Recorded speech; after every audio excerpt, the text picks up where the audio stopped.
Count me in!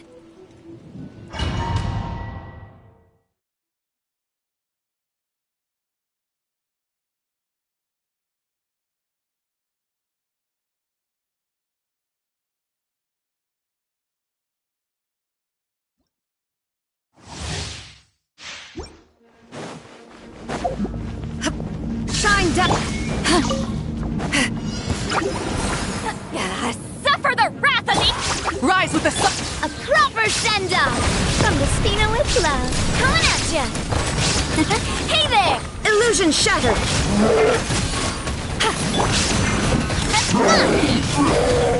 Coming at ya! Burn it down!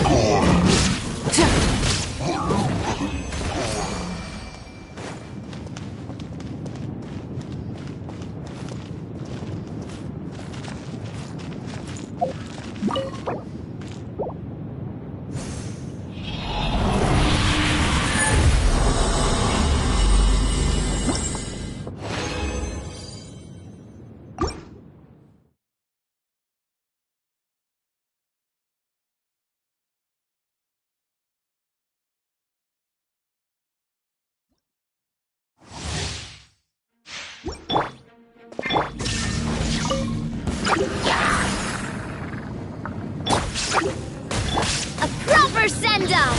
From the Spina with... Watch out! Coming at ya! Shine down! Sha! Nah! Hiya! Burn it down! There is no...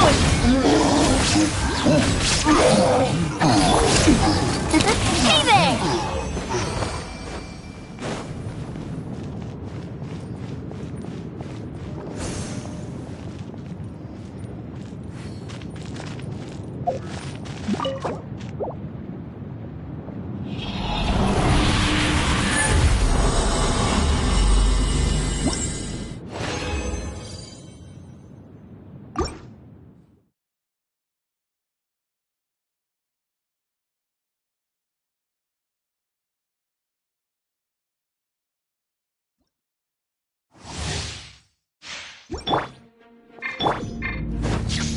Fulfill our pact!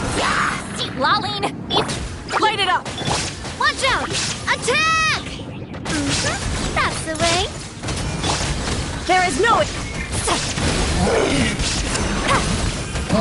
Coming at you!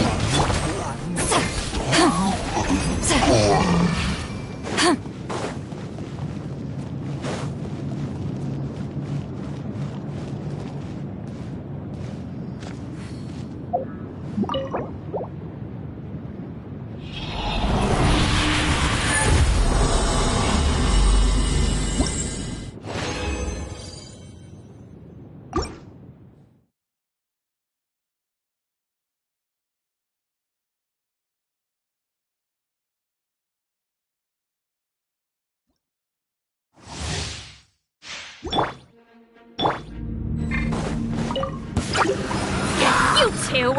Time! Rise with the sun! Attack! That's the way. Hey there! Hey! Shine down!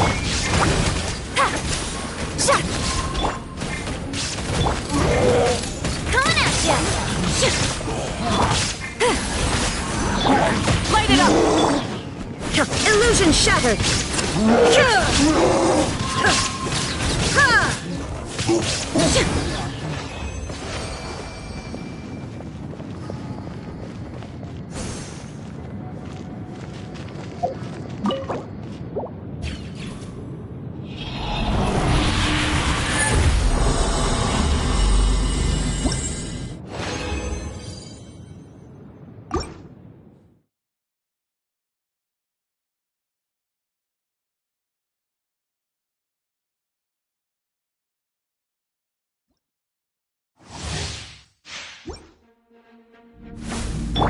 Show no mercy! Suffer the... Burn it down! Fire! Well, with rock. Watch out! Coming at ya! Illusion shattered!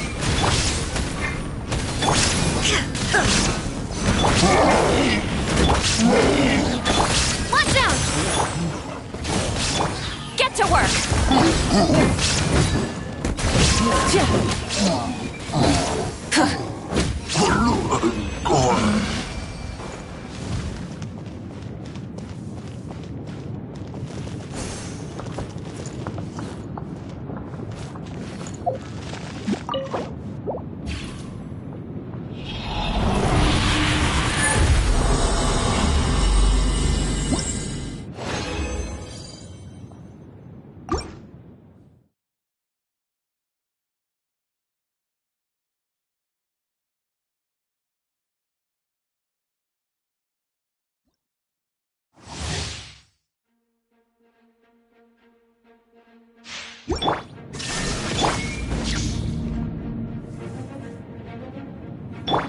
Rise with the sun! Wrath from the skies!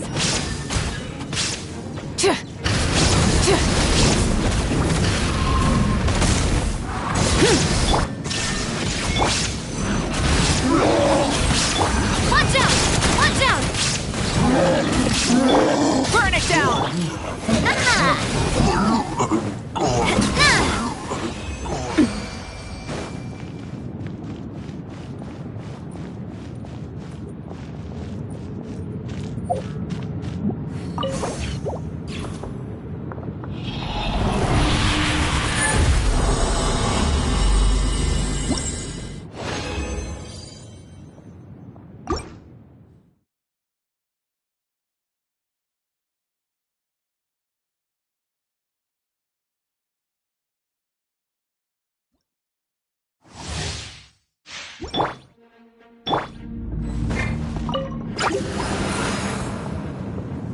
Light it up! Attack!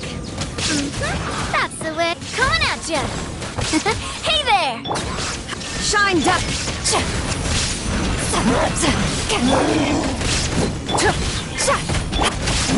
Hey!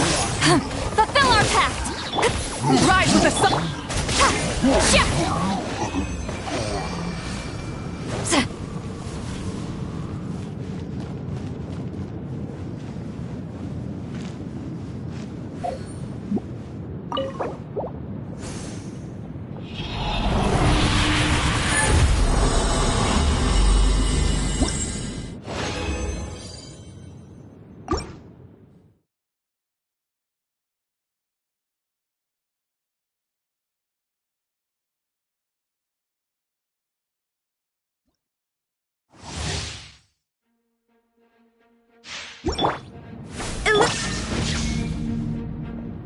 See, Laline! East Papa!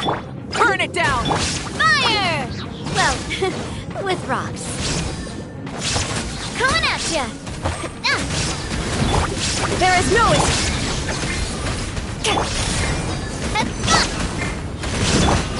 Show no mercy! Coming at ya! Shine down!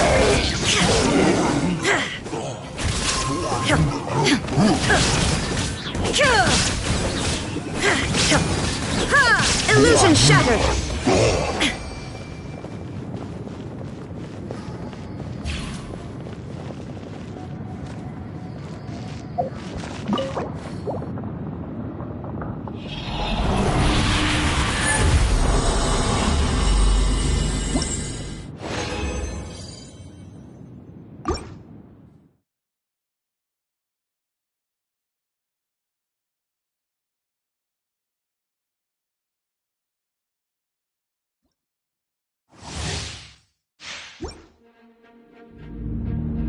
Fulfill our pact!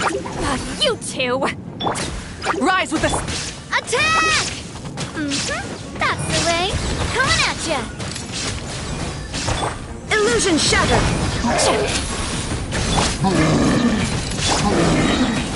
Show no mercy. Burn it down!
Ad Astra Abyssosk. Welcome to the Adventurers Guild.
Just what will we come across this time?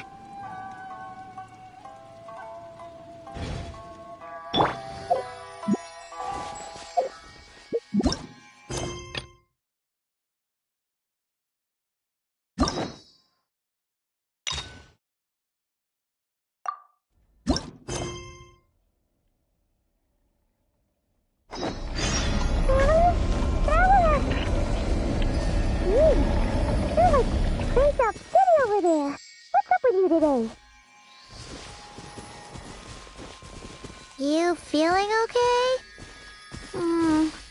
We've been traveling all over lately, so maybe you've come down with something. That's it. We're getting Baiju to check you over.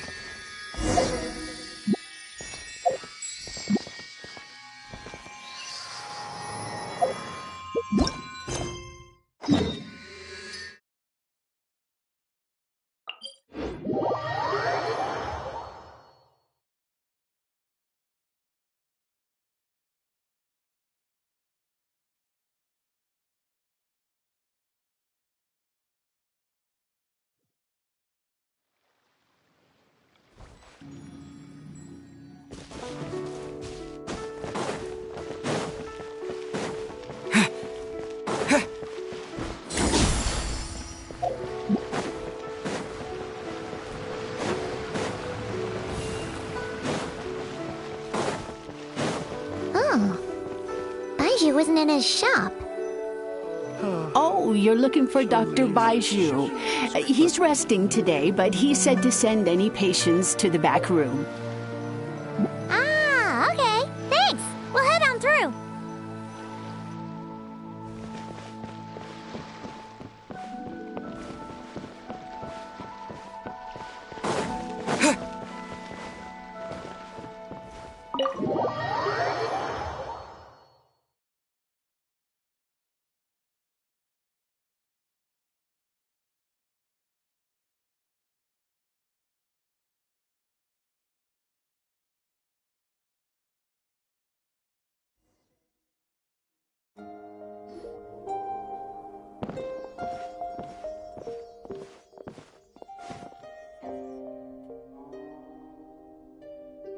Traveler, Paimon, welcome.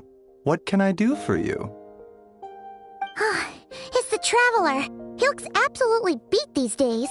He has these huge dark circles around his eyes, like he hasn't slept a wink. And he keeps spacing out. You have to call his name several times before he snaps out of it. What do you think it is? Is he sick?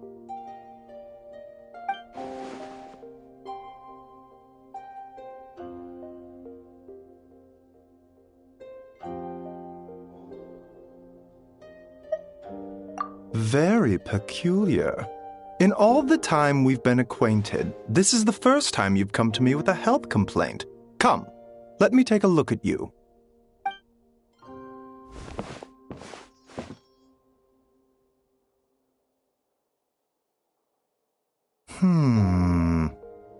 Okay, Paimon does not like that expression, Baiju. It's not serious, is it? Complexion is good, eyes are clear, breathing is steady, pulse is strong. Physically, you appear to be in good condition, Traveler. In theory, your energy level should reflect that. You should be feeling right as rain.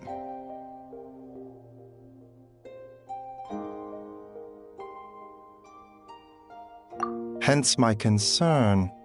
A clean bill of health is usually a good thing, but in this case, it likely means your situation is more complicated. Physical illnesses come with detectable symptoms that can be used to diagnose, medicate, and cure the condition.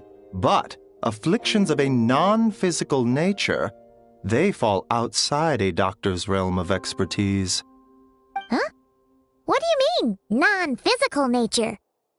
Curses, dark magic, it's hard to say. It could just as easily be a simple case of mental fatigue. Why don't you rest here for a bit?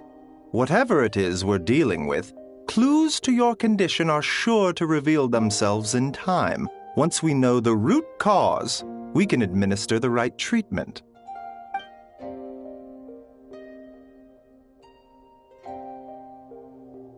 In the meantime, Changsheng and I will review the relevant literature for afflictions that present with mental fatigue.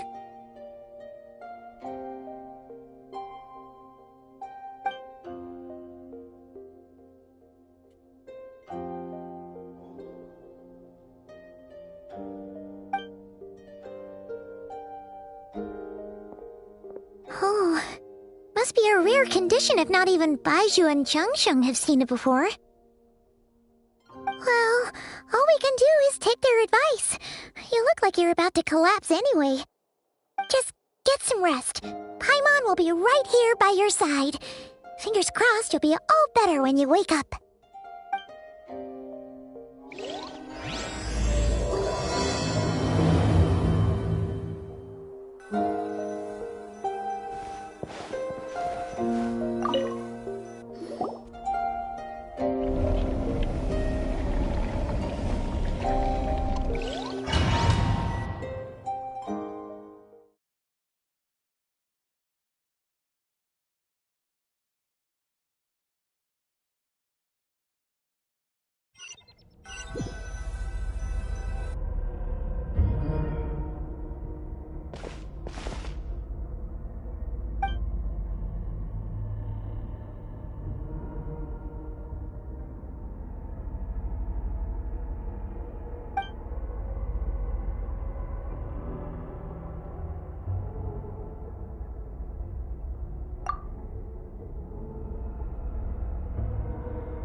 Traveler! Traveler! Rise and shine! Time to wake up!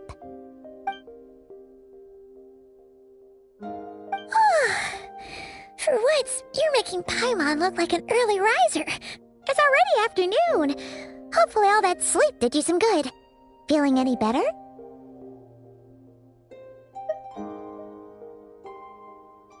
A cut? What? Did you scratch yourself in your sleep? All right, let Paimon take a look.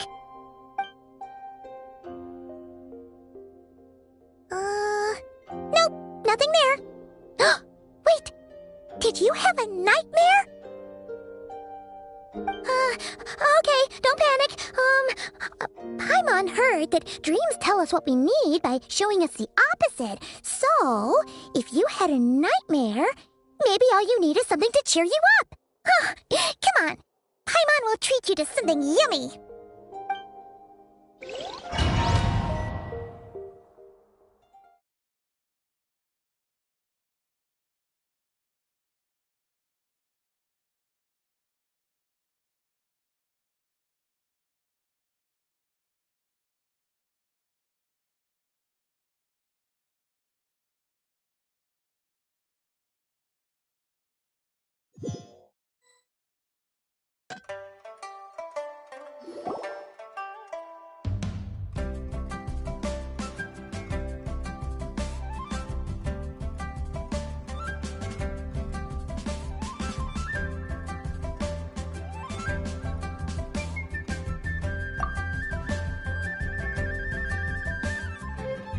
What?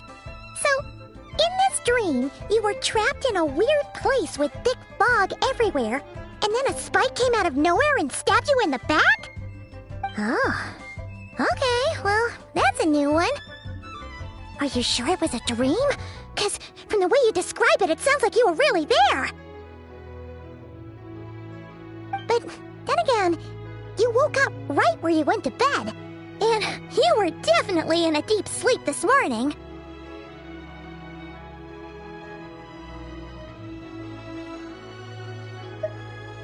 Then, it's decided. Paimon will stay up and watch over you tonight. If anyone tries to mess with you, Paimon will beat him up. Or, wake you up first and then we can beat him up together.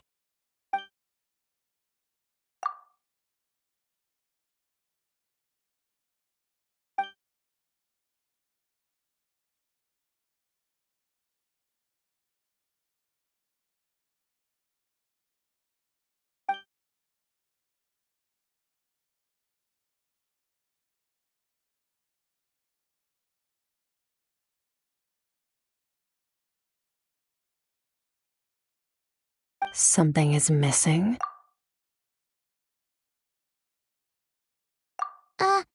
Did you just say something? The flesh remains whole, but the soul is incomplete. Left unresolved, the mind will wither away along with it. Ah! What the? Wait! Paimon remembers you! Your child's master! Skirk?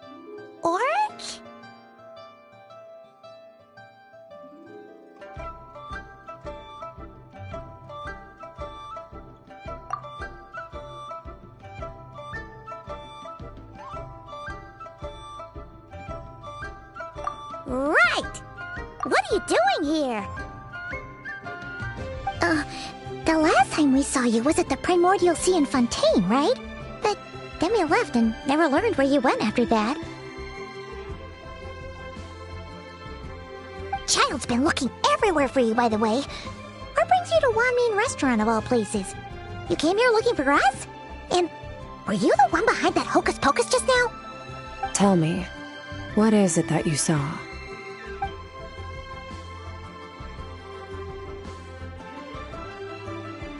Tight-lipped, huh? I suppose that's fair. You, I'll take a glass of wine. Oh, of course! Coming right up. We make this one in-house. It's not too strong. Enjoy. Chef Mao, I'll take a grilled tigerfish over here. Coming right up. Ah, if I knew we'd be this busy, I wouldn't have approved Shenhe's vacation. At the end of the day, what happens to you is of little consequence to me. I'm not here to try and win you over.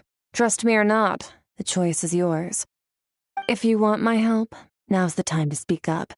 You have until I finish my drink.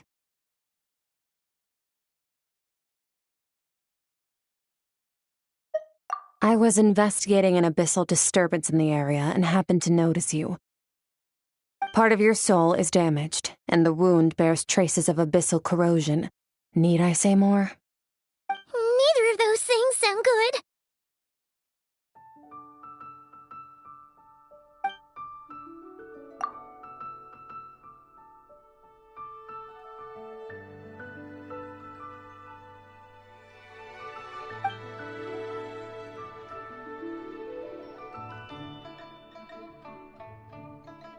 Well, should we trust her? She mentioned an abyssal disturbance. Maybe that has something to do with what's going on with you. But we could always find a different expert on the abyss to help us out.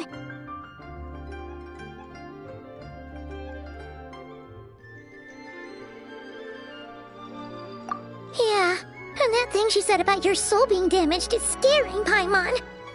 Definitely something we should fix sooner rather than later. Skirk's an interesting one, that's for sure. But from what Child's told us, she doesn't seem evil, at least. 1, 2, 7, 10. That'll do.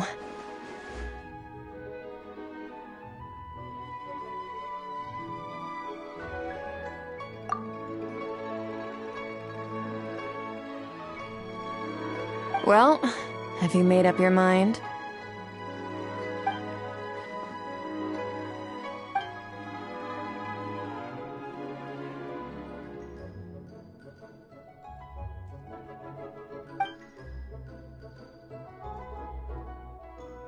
So that's all we know, Miss Skirk. Ma'am, can you help us? So, you couldn't disperse the fog.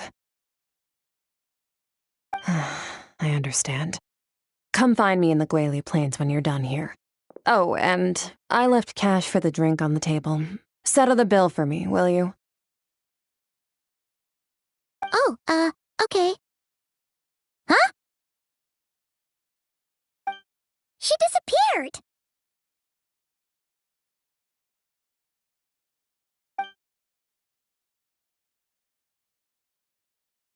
Wait, hold on. You overpaid. Here's your change. Oh, no. This includes the drink, so it should be the right amount. I didn't think you two ordered a drink. We didn't. It was that lady who came and sat with us, remember? You brought it out to her yourself. You sure? I could have sworn there were only 2 of you at that table. What? What'd you put in their dish, Chef Mao? Some kind of hallucinogenic mushroom? You got them seeing things. Seeing things? Wait, so neither of you noticed her? Young lady? About this tall? Wearing a purple dress? She ordered a glass of wine! Oh, now you mention it, that vaguely rings a bell.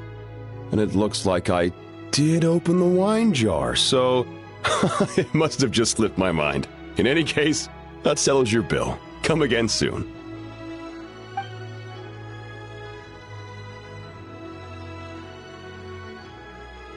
Coming!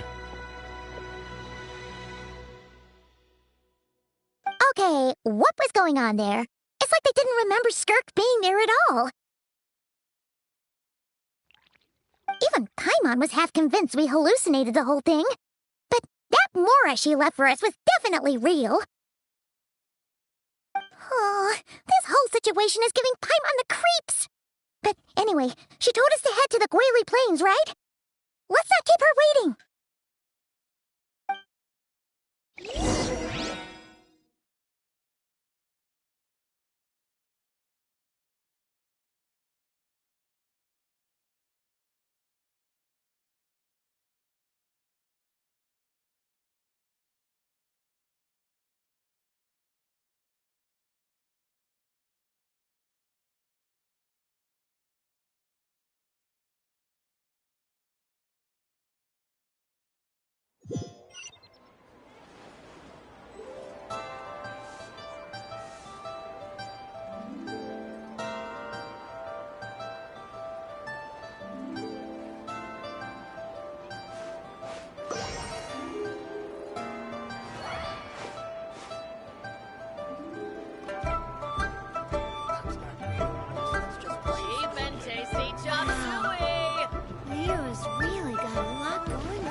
What are all these rift hounds doing here? Huh. Looks like they're collecting something. Let's go check it out.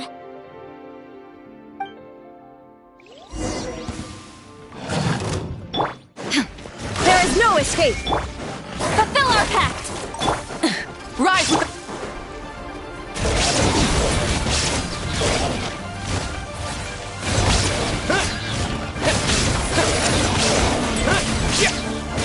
Illusion shattered!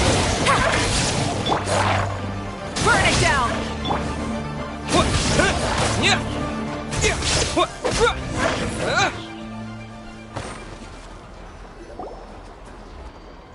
So, this is what they were collecting. It looks kinda like...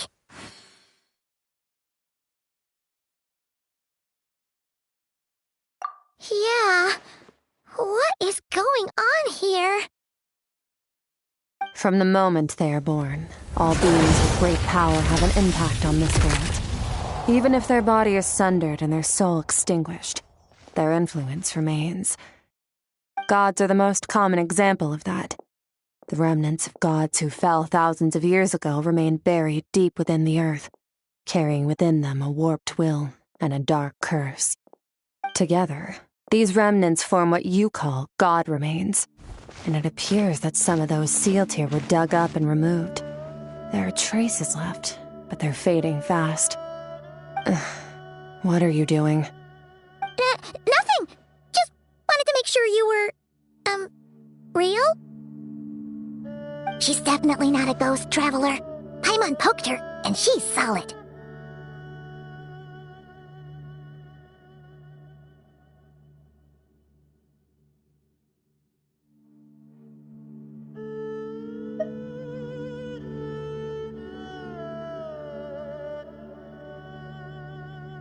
Your life hangs in the balance, and that's what you're fixated on? Strange set of priorities. It was just a trick to avoid being perceived. If someone notices me, those memories are erased. Simple as that. Unlike you, I have no desire to establish a connection with the world. The weak and the lowly have no right to remember me. They're lucky they only have a few missing memories to show for it. Now, can we please get back on track? Okay. Where were we?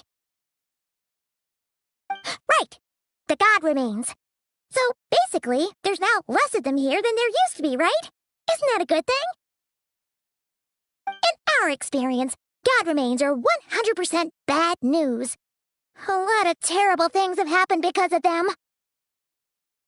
Maybe it's a good thing by human standards, but power doesn't come from nothing, and it doesn't just disappear for no reason. The remains aren't just gone. They were taken.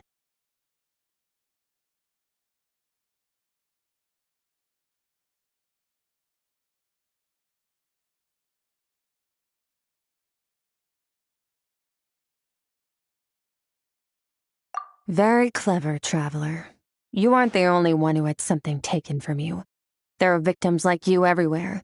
The only difference being, you can speak, and the remains cannot, so it went unnoticed. Something similar happened in Sumeru. Within the span of one night, countless consecrated beasts were slaughtered, and a large amount of the god remains buried in the desert went missing. Of course, god remains are just one of the targets. The culprit is chipping away at sources of power all over this world. including the Stella Fortuna above. Wait, you mean the stars? 42 of them have died out in the past few months alone. In Khaenri'ah, people believed that powerful individuals have corresponding Stella Fortuna. Even should that individual fall, their Stella Fortuna would not disappear, but gradually evolve into a new constellation. Yet now, stars are disappearing from the skies entirely, and it's not hard to deduce what's happening to the power they contain. Something has been leeching power from this world like a parasite steals nutrients from a host. And now, it's no longer satisfied with the remains of the dead. It wants you. This time, it only took a fragment of your soul. But next time, there's no telling how far it could go.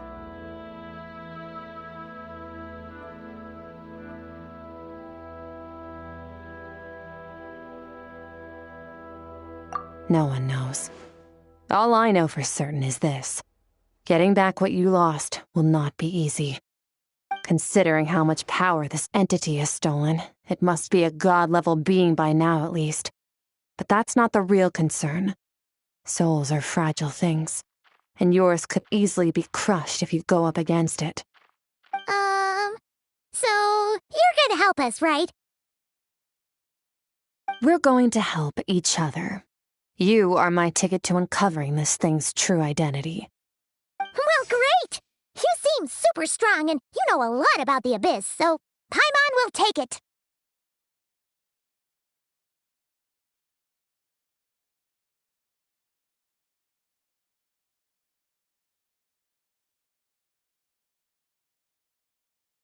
Don't get all mushy on me.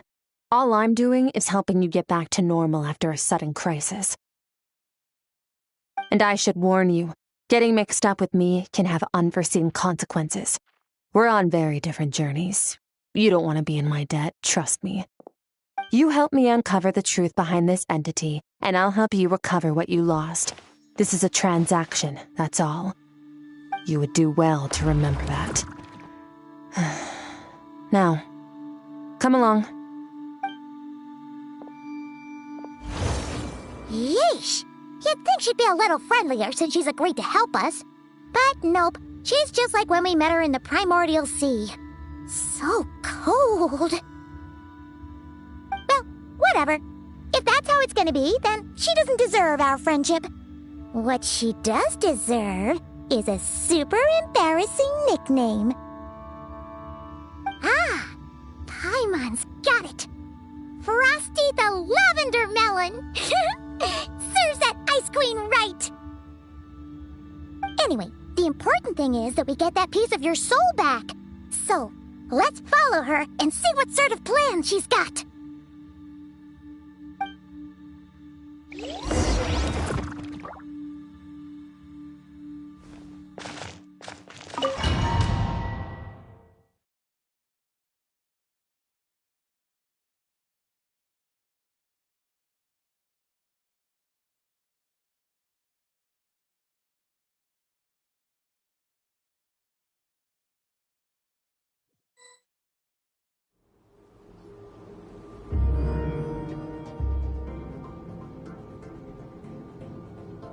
Whoa! This place is way bigger than Paimon expected. Where are we? This is where I live. I suppose it's the closest thing I have to a home here.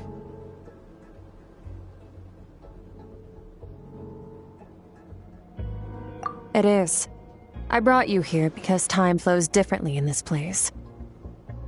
I don't know how much Ajax has told you, but when he fell into this space, I mentored him for 3 months.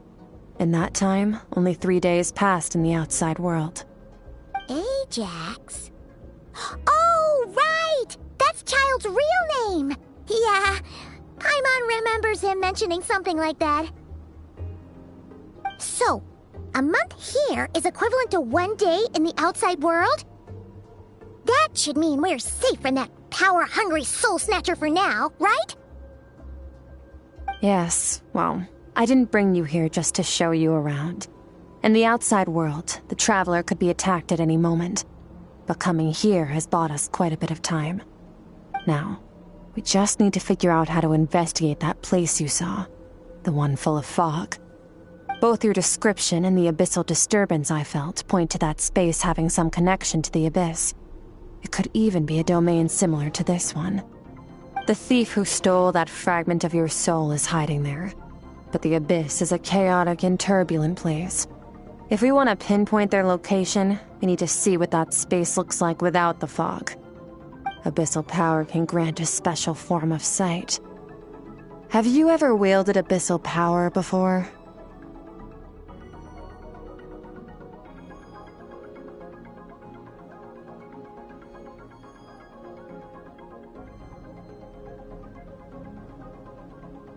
Okay. Do you plan to learn?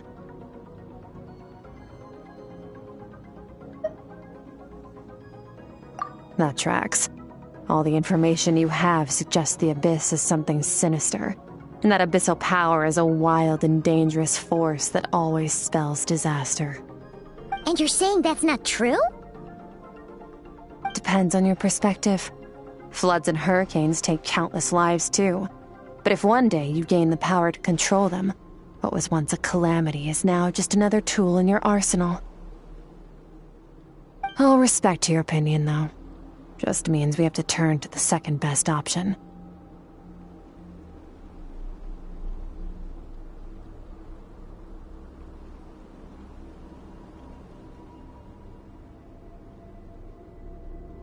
A little abyss crystal that contains my power.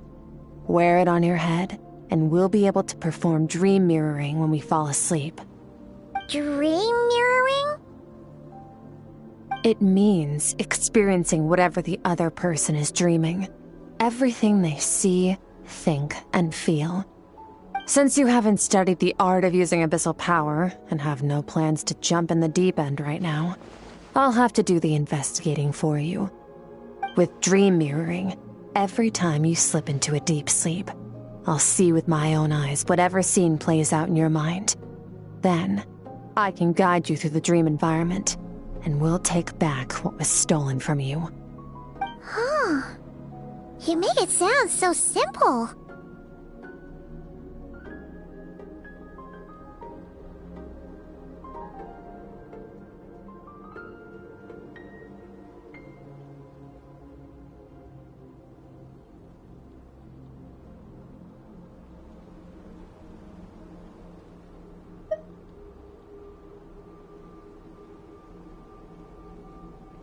Tough to say. This is an unprecedented situation for both of us. Even assuming we do manage to find where this entity is hiding, like I said, getting your soul fragment back won't be easy. To play it safe, I need to give you some special training first. Wait, you're gonna teach him some of your martial arts? Does that mean the next time we see Child, we have to treat him like our senior? Do as you want. For my part, I don't see you as my disciples.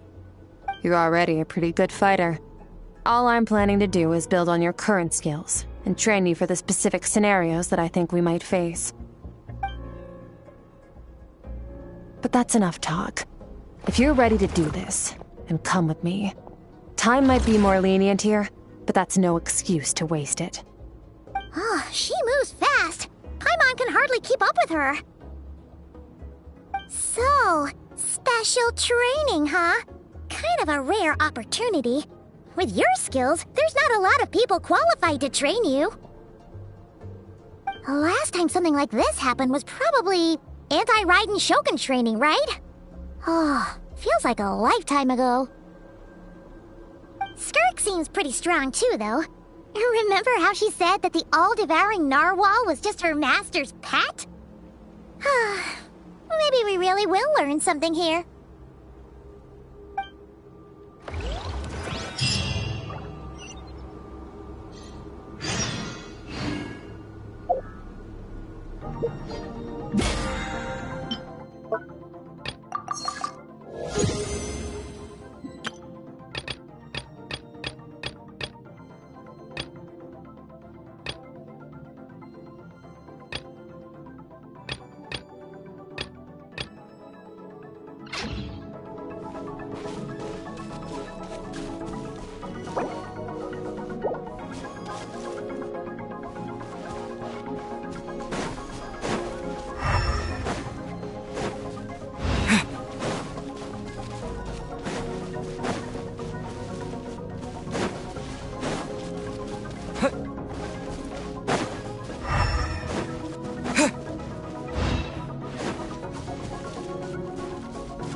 Ready?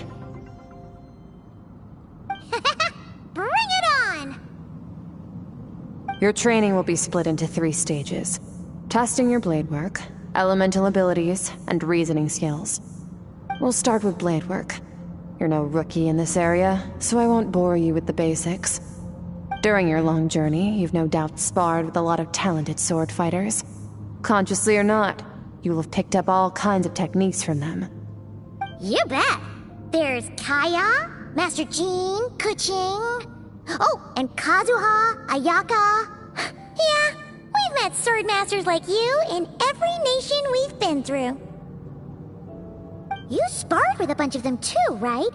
Nice to know it's all gonna come in handy now. Don't get too smug.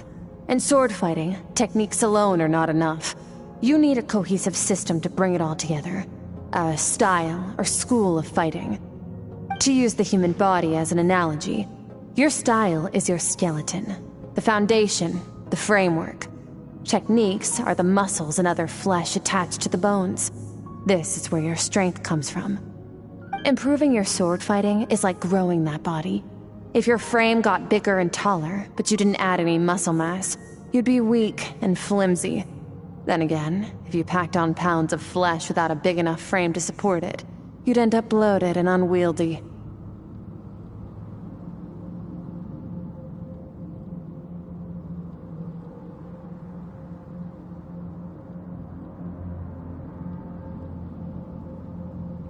You need to do some introspection. Take a good, hard look at your past experiences and figure out which parts of what you've learned are just techniques, and which parts can be used to form your own system of blade work. Only then will you get the full utility out of all your thoughts and observations along the way. Only then will every strike you deliver make perfect sense. Wait, is that it? Paimon thought you were gonna teach him some cool new moves. Like when you went swoosh and opened a tunnel to another place. One day, you'll reach a new level of power where you realize that even that's as basic a trick as any other. But right now, our sword styles are so wildly different that teaching you mere techniques is pointless. There are no shortcuts in the pursuit of power. Failure is your best teacher, and rigor is your coursework. That's all I have to say. Time to make a start. Train until you're satisfied with yourself. Now focus. Destroy the crystal columns as swiftly as you can.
Stay calm.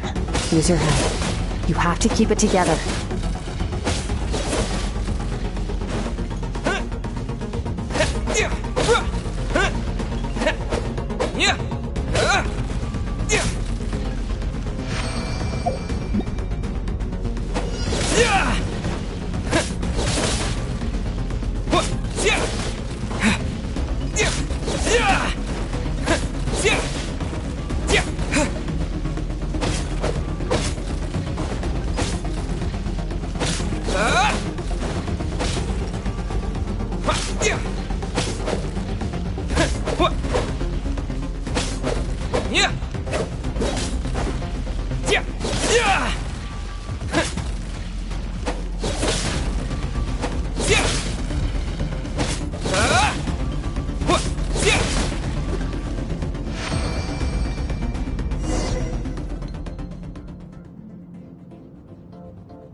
This moment will be frozen in time.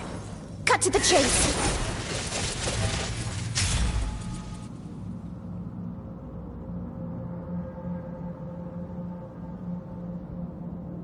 Consider a moment of true mastery that you've witnessed in another person, and ask yourself, what lies beneath the surface?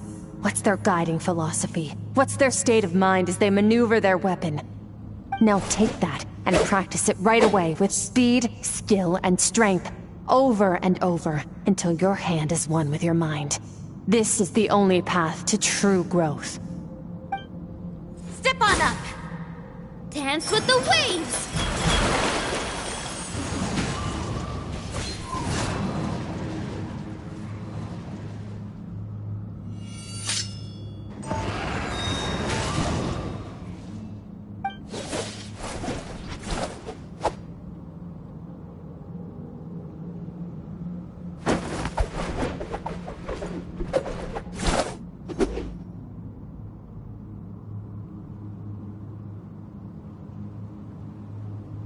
If you start to tire, empty your mind, but do not stop.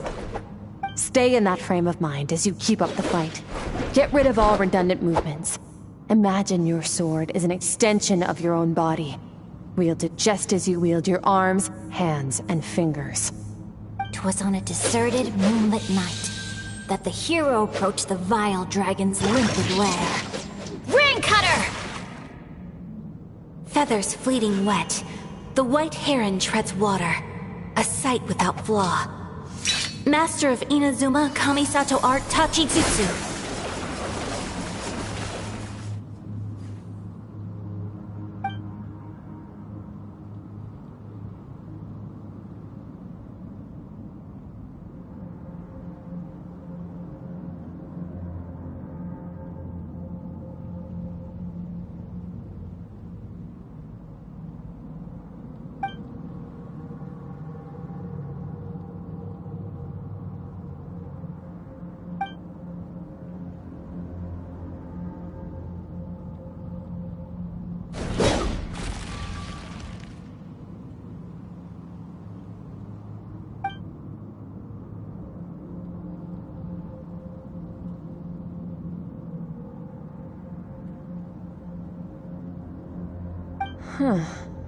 Looks like you've made some real progress.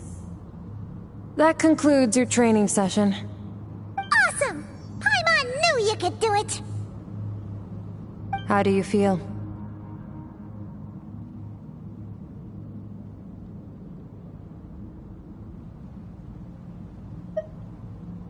As you should be.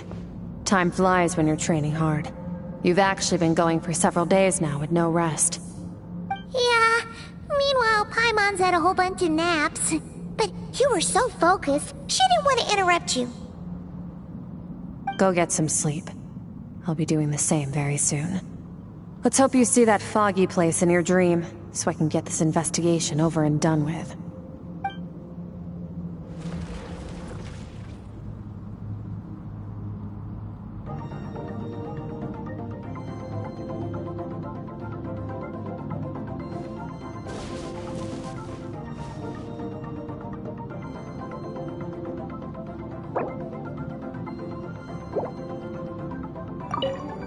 Sometimes, you have to practice a single movement 1,000,000, maybe 10,000,000 times, before the breakthrough moment comes.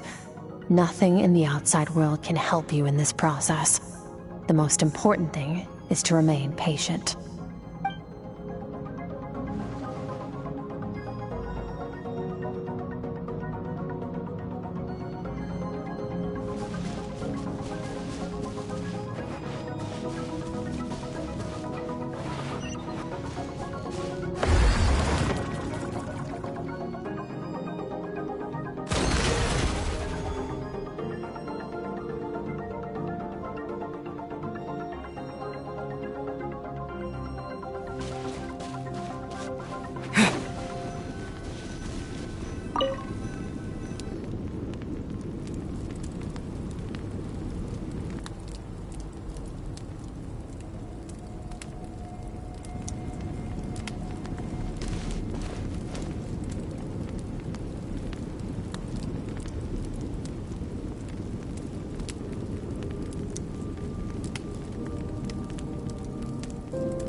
Skirk, why are you skipping classes again? We've talked about this.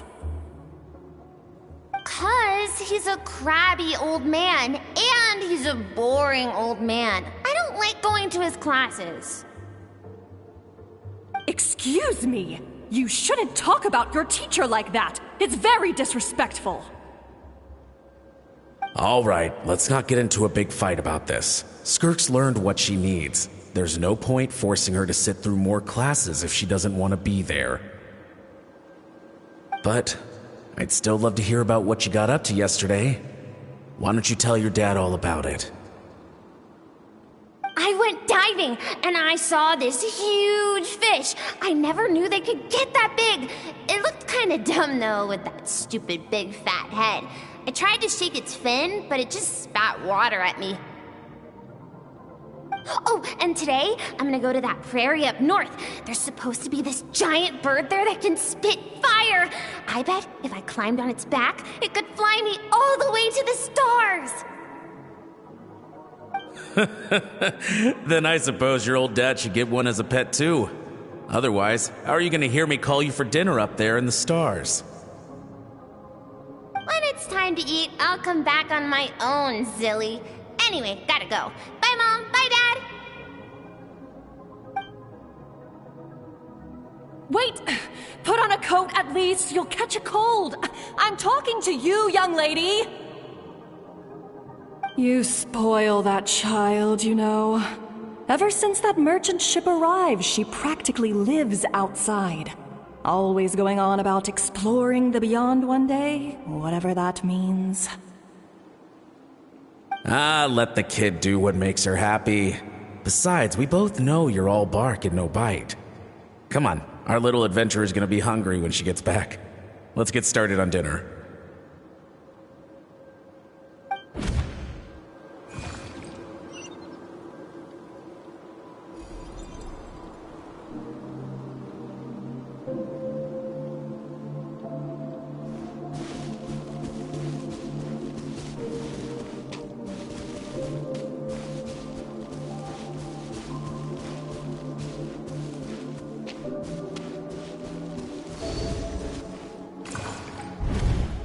The stars shimmer high above. But what lies beyond the stars? Mountains as far as the eye can see? An endless snowy plain? Or maybe buildings taller than the sky, like the people from the merchant ship said? I can't be the only one asking these questions. The universe is fascinating. If only I could meet some other people like me.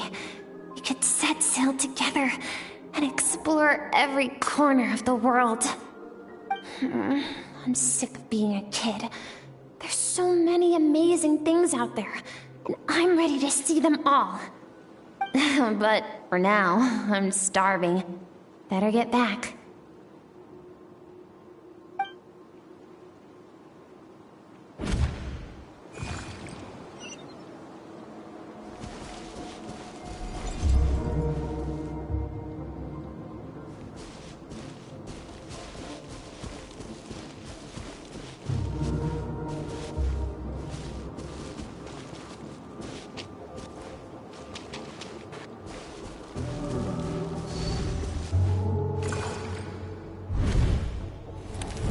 Don't let a single one of them get away!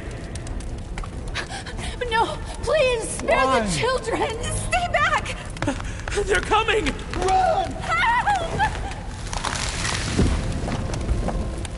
Eliminate the threat. Take them down. Don't be scared. This way! We'll never make it! Fire. There's fire everywhere. What happened? I told you we shouldn't have trusted these outsiders!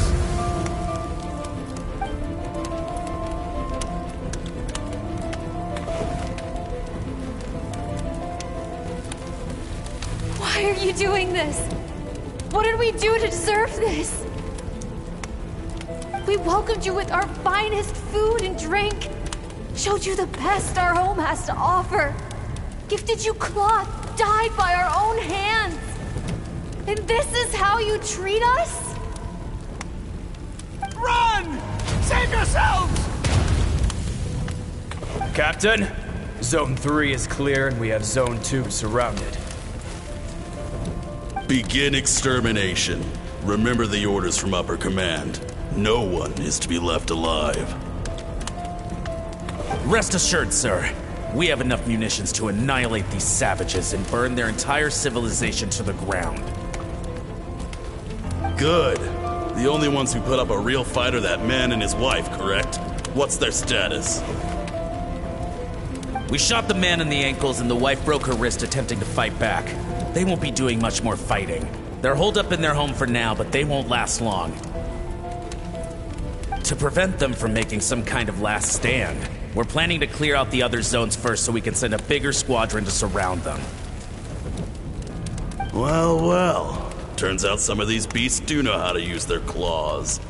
Now the threat these savages pose will be undeniable. Let them cling to what's left of their lives for a little longer. Once the other zones are cleared, I'll cut off their heads myself.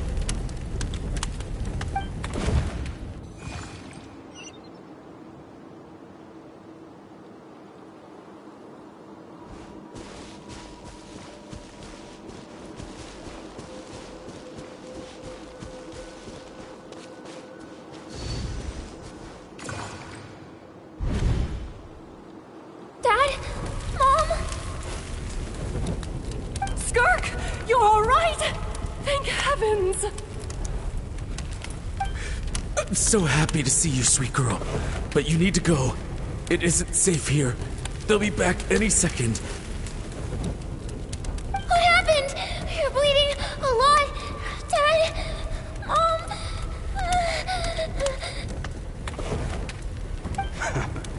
This is the place.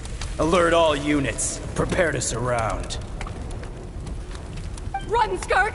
Run as far away as you can! Don't trust anyone! Your dad and I, we're not afraid to stare death in the face, but we need you to survive. My clever girl, so curious. You're already so brave.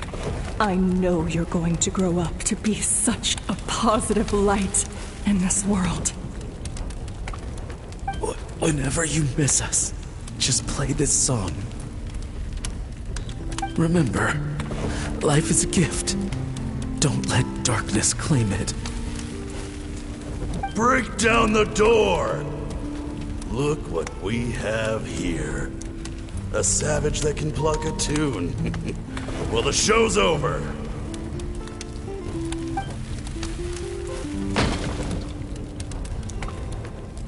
You! Stop singing! Shut it! I said shut it or I'll make you! Fine. Have it your way!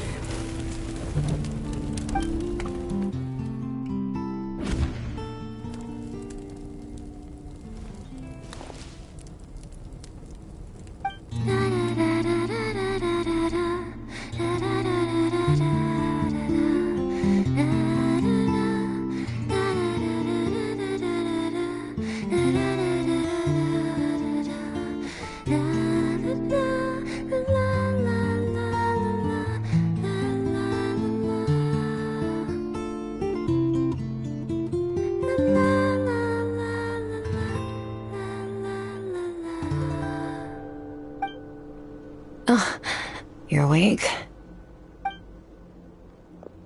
I found a few clues while you were asleep, but it's only a start. Now, time for the second stage of your training. This time, the focus is elemental energy. Come find me when you're ready to begin.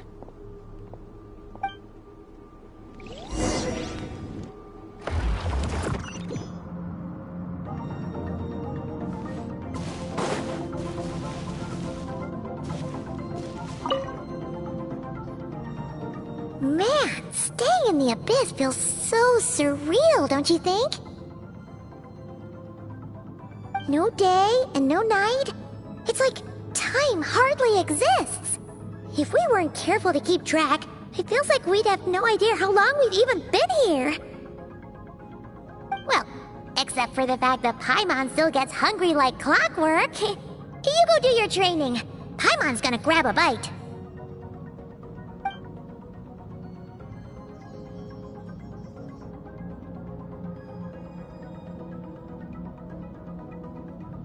The way I see it, the pursuit of power is divided into 3 stages. The first is mastering the use of standard weapons. Next is learning how to harness natural energy. And after that, you're free to challenge even higher dimensions. The natural energy of Teyvat is, of course, elemental energy. But that's not my area of expertise. I draw from a different source of power.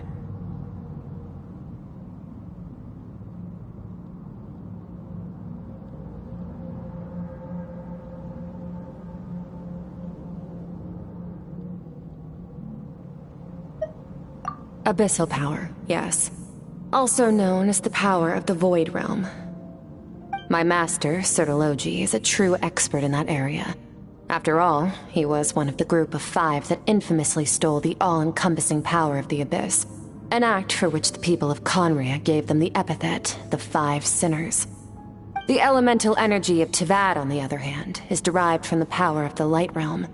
These 2 forms of energy exist in direct opposition to each other. Suffice to say, there's not much I can teach you this time.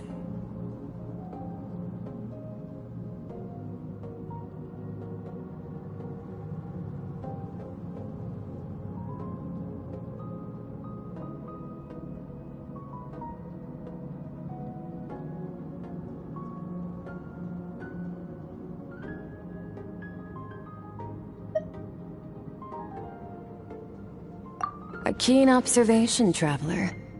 Call it respecting local norms. The Abyss stands in direct conflict with the will of this world. So, to make my life easier, I disguise my power to make it appear cryo-like in nature. It's a technique I learned from some Khaenri'ah ruins, known as the 7 Shifting Serpent. If you ever change your mind about delving into abyssal power, I can teach it to you.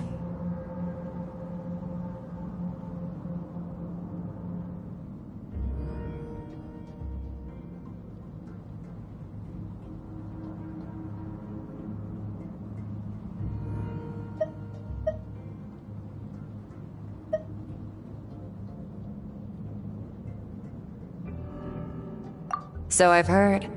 You seem to have a knack for removing abyssal power. But is purification really what's going on there? Like I said, power does not simply disappear.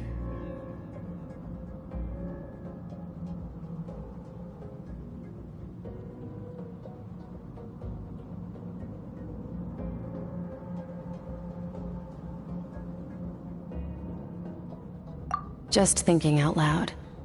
Let's focus on your elemental training. That's what's gonna help us if the situation gets tricky.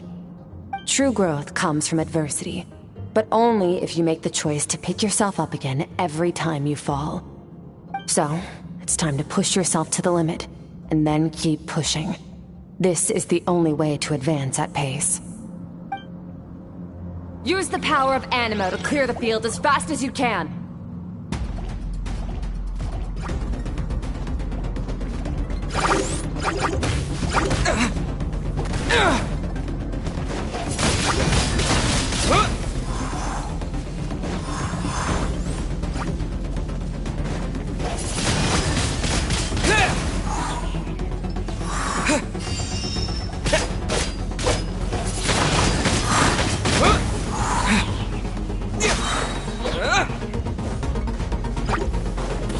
Disappear!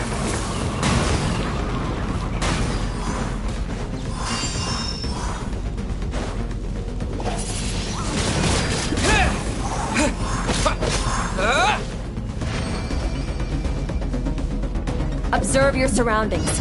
Look for things you can use to tilt the scales of success in your favor.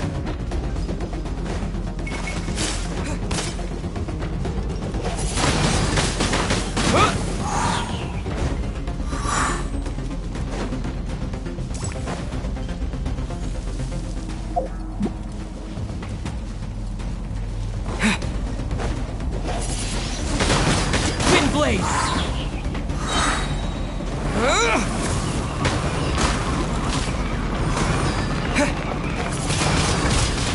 Wind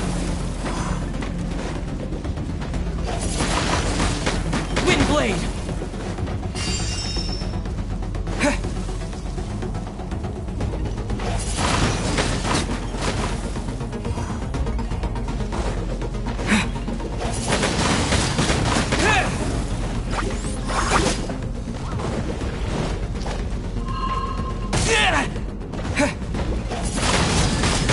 Wind blade!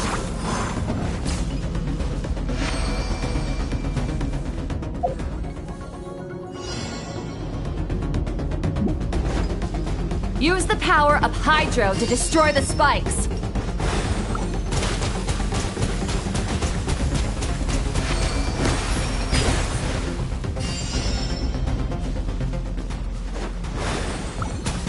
Faster. Don't give them a chance to strike you. You need to be quicker than you were in your dream. You can't afford another injury like that.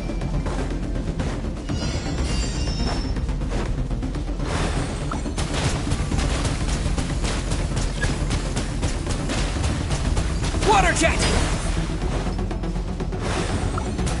Go!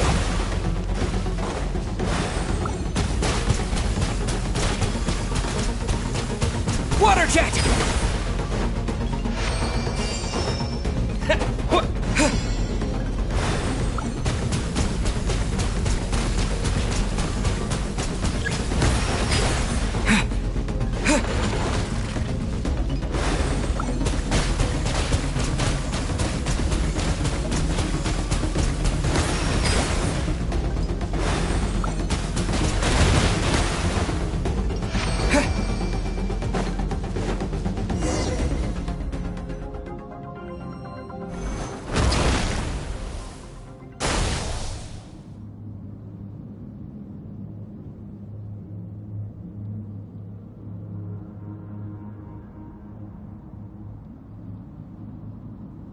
You need to understand what makes you special. The ability to wield elemental energy without a vision and switch between the elements at will. It means your aspirations need no approval from the gods. Your power is not bound by the rules of this world. So be bold. Do not be afraid to chart your own path.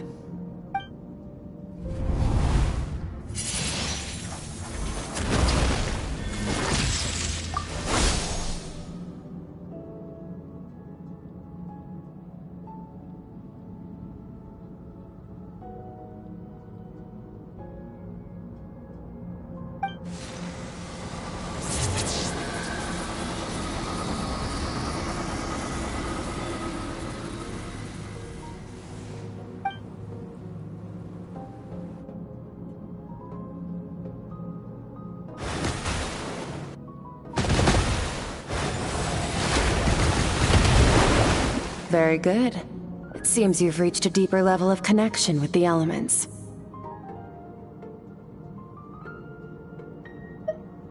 Long enough for you to lose yourself in your training, which is a good sign. Relentless practice with the elements has drained all your strength, but it's also what allowed you to make progress.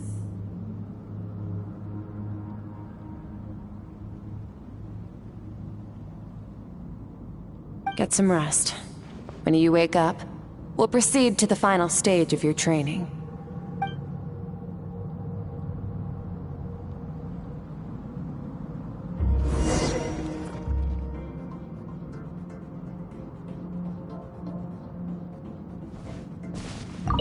If you wish to master the elements at a fundamental level, you must see the entire natural world.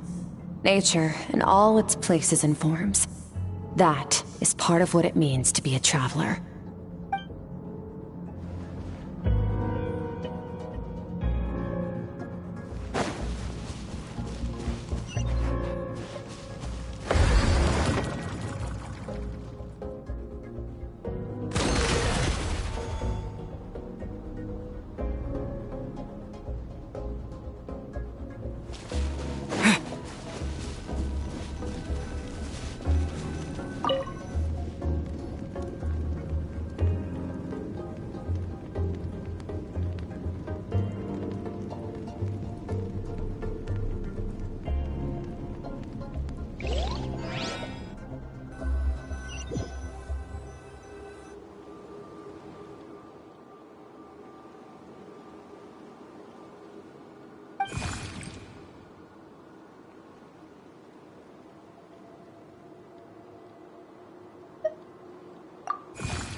What is the secret to power? Longing, hatred, self-preservation. No, it is fear. The fear of losing those you love. The fear of watching your home burn. Fear of loneliness. Fear of death. Fear is the source of evolution.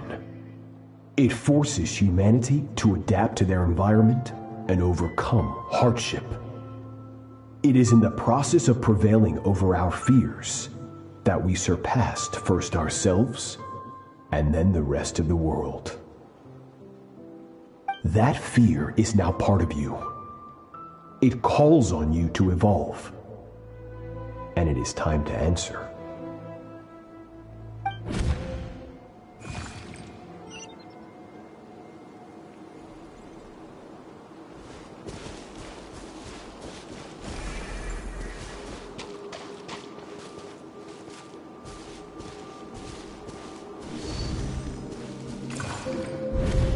Any minute spent missing home is a minute wasted.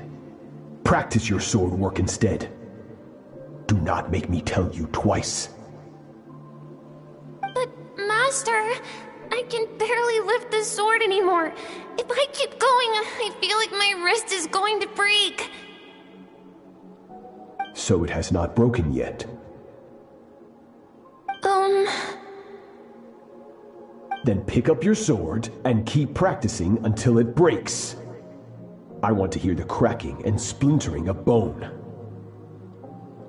After all, bones can always be reset.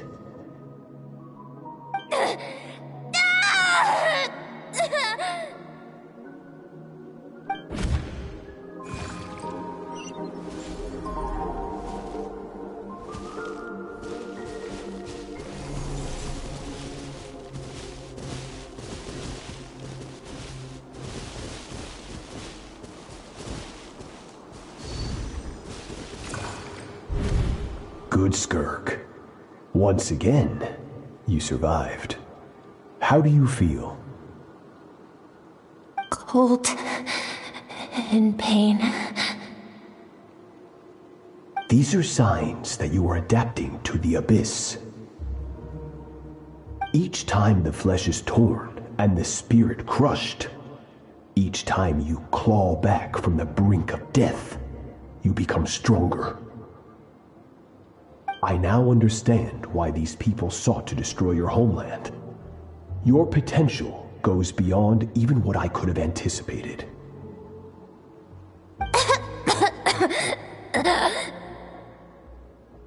But you still have much to learn in your pursuit of strength. Your mind is rife with distractions. From now on, I shall show no mercy in your training. You must learn to shut out all the pointless emotion, crush the self that makes you weak, and become master over your physical form.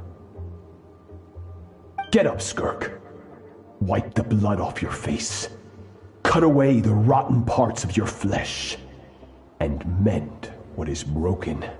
Then take up your sword.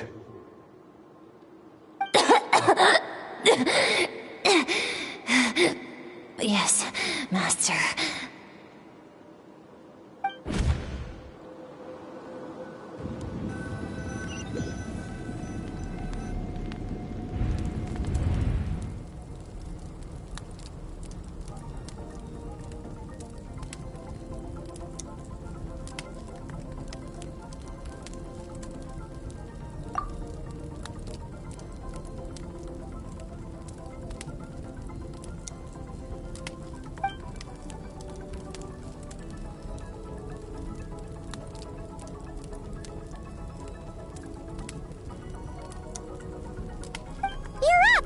Hopefully you got some good rest. Skirk said to tell you that she's ready to start the final stage of your training whenever you are. So, want to head over now? Or did you want to wait a little?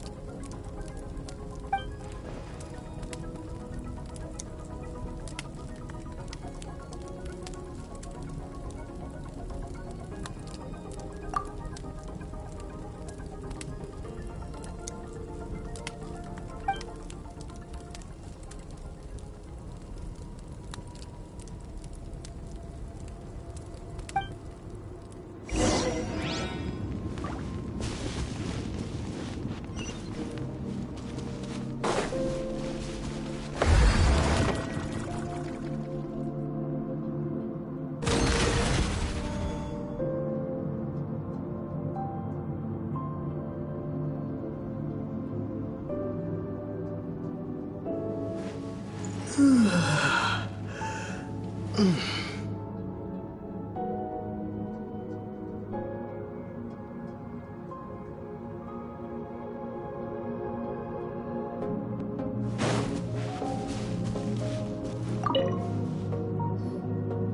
your training so far, you have gained better command of the sword, and more control over your elemental abilities.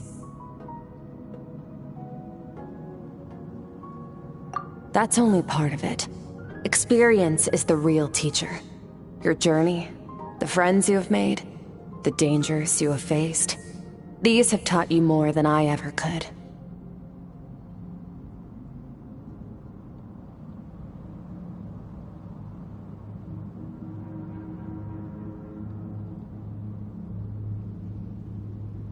Now, it's time to focus on how you react under pressure. You must be able to think rationally, even in unpredictable combat situations. To simulate this, I'm going to attack, and you're going to block. Ready?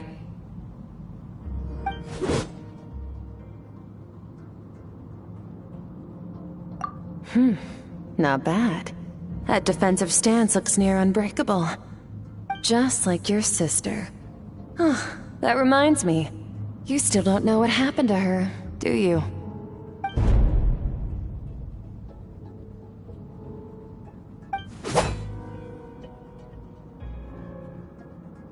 Hey, no fair! That's cheating!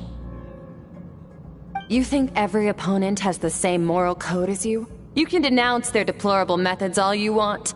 But only if you live to tell the tale. The dead don't get to complain. Strong emotions will always arise in combat. Anxiety, anger, fear. But a true warrior is never at their whim. Only when you are free from the influence of emotion can you make the right choice, no matter the situation.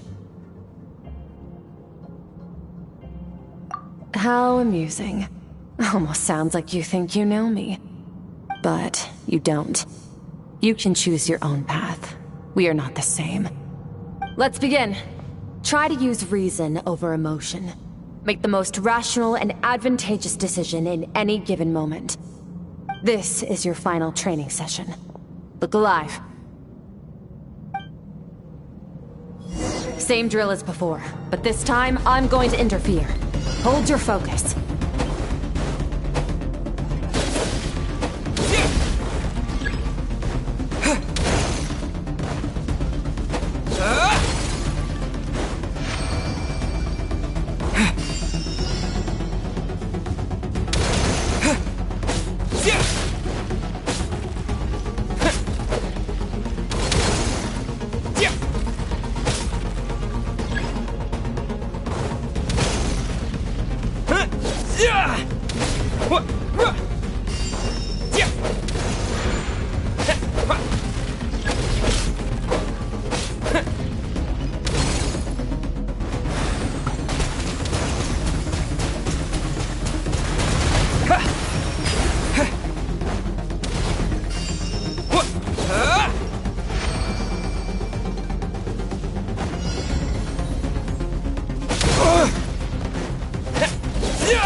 Water jet!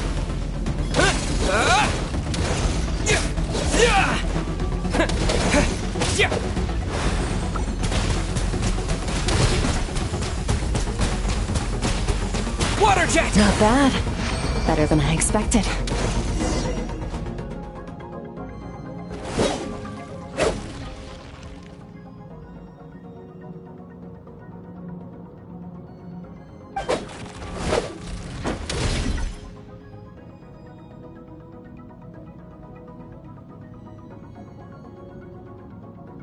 You're getting the hang of it. The first step to controlling your emotions is controlling your mind. You want a unified train of thought. It all comes down to focus.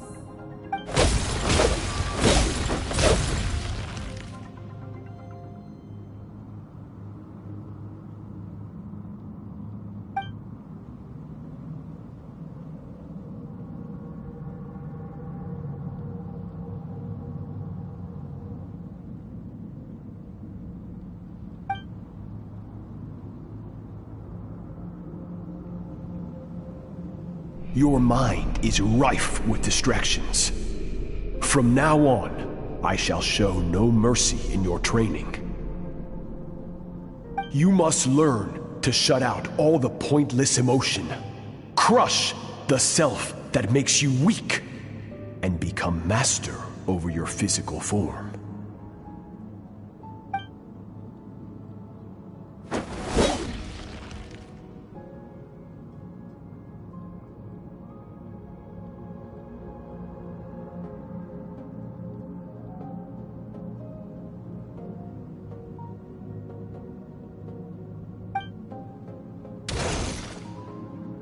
Stop. Let's pause here. One look, and I can tell your mind has wandered. That's to be expected. There's a limit to how long a human being can concentrate on one thing. Staying calm and focused sounds simple in theory, but in practice, it's more demanding than sword work or elemental abilities.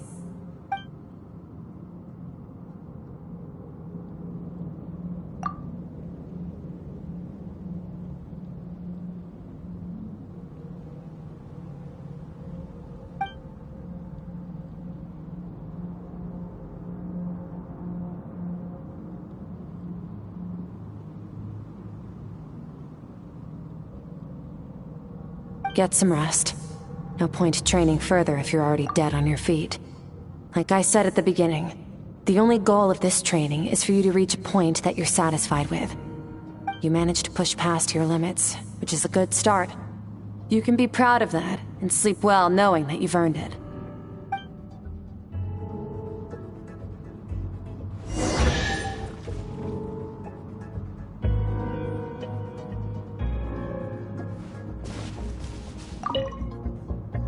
Warriors will train day and night to perfect their skills. But when the battle comes, their fate may be decided in a matter of minutes. One mistake, one moment of hesitation, and just like that, all their blood, sweat, and tears were for nothing. You need to push yourself to perfection, or you might not even live to regret it.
Skirk is amazing.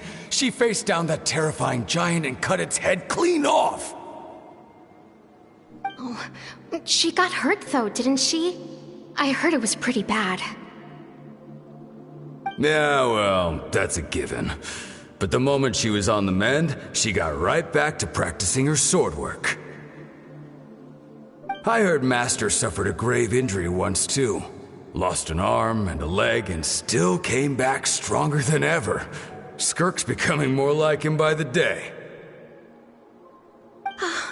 Incredible. I wonder if I'll ever reach their level. They're always so resolute, so unshakable.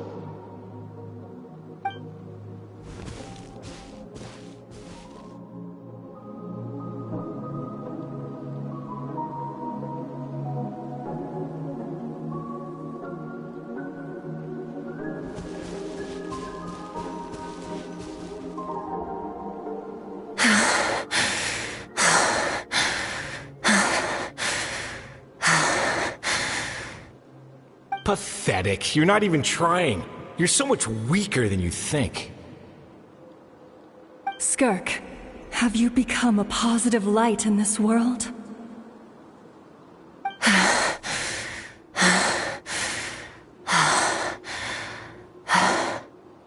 Do you even remember how many of us perished in that fire?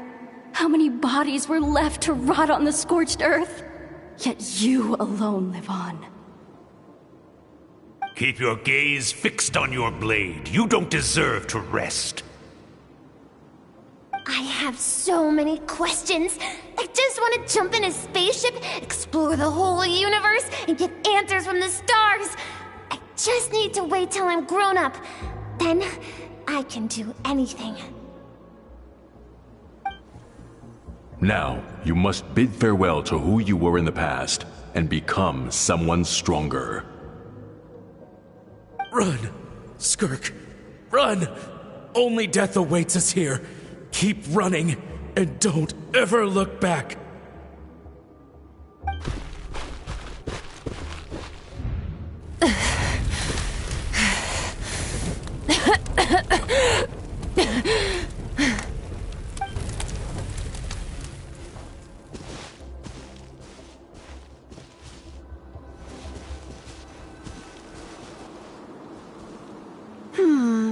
Let's see here. First things first, you need a new identity. Going around telling people you're from somewhere beyond the stars won't do, now will it? How about saying you hail from beneath the earth instead? As the Khaenri'ah saying goes, venturing out into the universe and down into the abyss are the same in that both are braving the dark unknown. Well, I'm a visitor on this planet, so I'll follow the rules. Ah, splendid. That saves me quite a bit of trouble. Let me offer you a piece of advice in return, although it might not be what you want to hear. I know the pursuit of strength is important to you, but taking a moment for yourself every once in a while is never a bad idea. Ignore her existence for too long, and there will come a day when you can no longer hear her voice.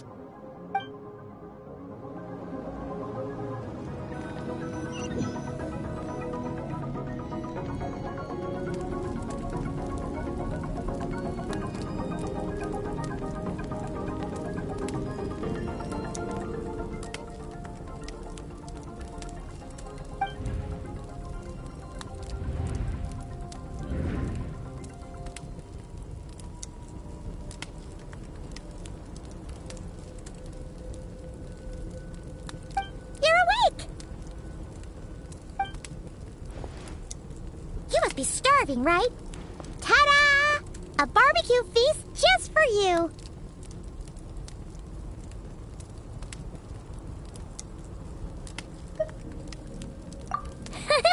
Of course you are! That's why Skirk and Paimon got this all ready for you.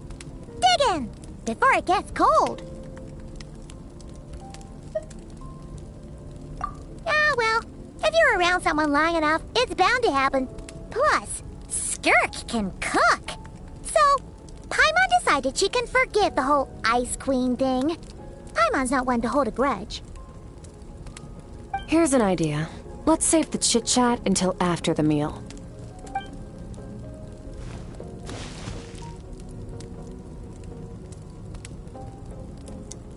Ugh, so full. Okay, it's Paimon's turn to sleep now. Wake her up when it's time to go.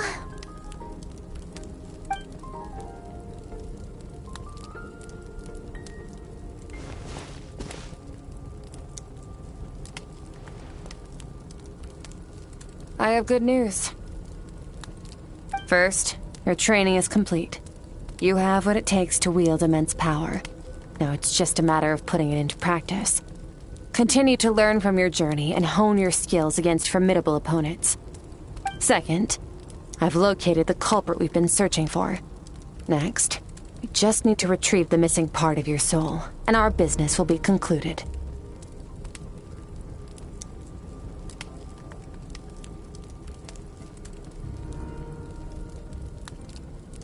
When Ajax trained with me, he once told me he was bursting with questions. So I allowed him to ask me 3 of them before he left. You and I may never meet again, Traveler. So if there's anything you want to ask me, now's your opportunity. Just like Ajax, I'll answer 3 of your questions.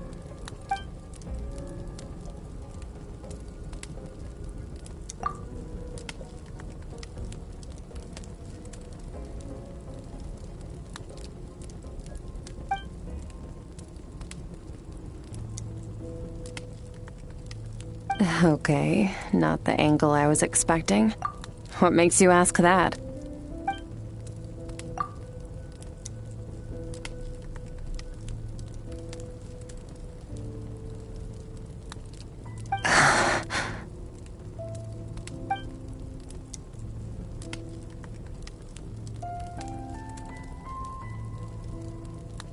I knew that was a possible side effect. Closed off my mind to you for that exact reason. Even with the dream mirroring, you should have seen nothing but endless darkness.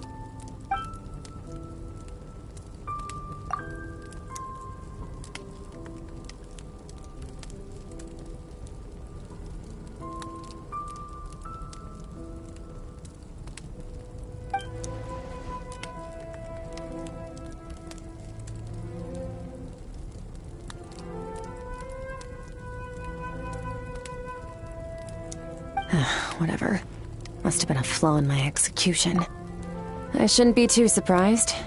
Due to some recent circumstances, my self-control has been lacking as of late. Since you've seen what you've seen, there's no reason to hide the truth. All I ask is that you keep it a secret. No, I'm not from Teyvat. I'm from a different planet. And there was a time when I journeyed through the stars. A lot like you in some ways.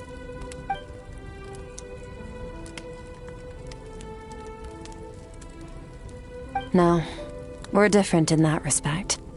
You're influencing the fate of this world. But me, I'm just passing through. Several hundred years ago, my master, Serenitea, opened the border between worlds and sent me here. But this is not my home. And one day, I'll return to the vast unknown of space. So, there you have it. On to your second question.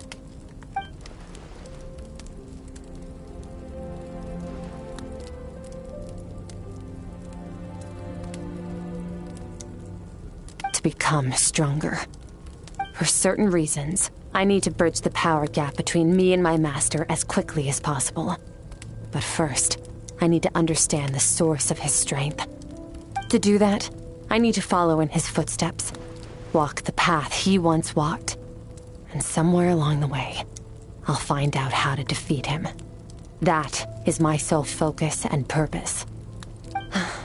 Okay. You have one question remaining.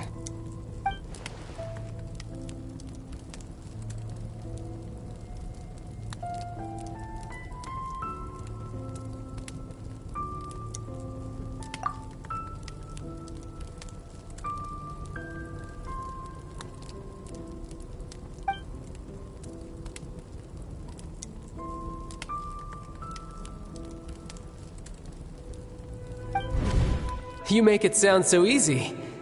Ever since the incident I experienced there, I've never stopped searching for Master Skirk and that unknown abyss. But it's been years now, and I've still found nothing.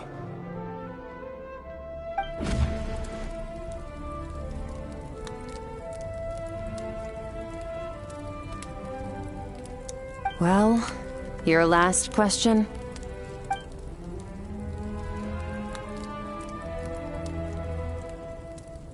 Ajax. His situation is different than yours. Before you ever crossed paths with me, you'd already encountered many formidable people, studied their techniques, and developed your own skill set. So, during your training, all I had to do was build upon that foundation. But Ajax was so young when he came to me. A complete blank canvas. Children can't help but imitate their role models. In the long run, that would only hinder his growth. Once Ajax has enough strength in his own right, I will allow us to meet again. Until then, let that motivate him to reach his full potential.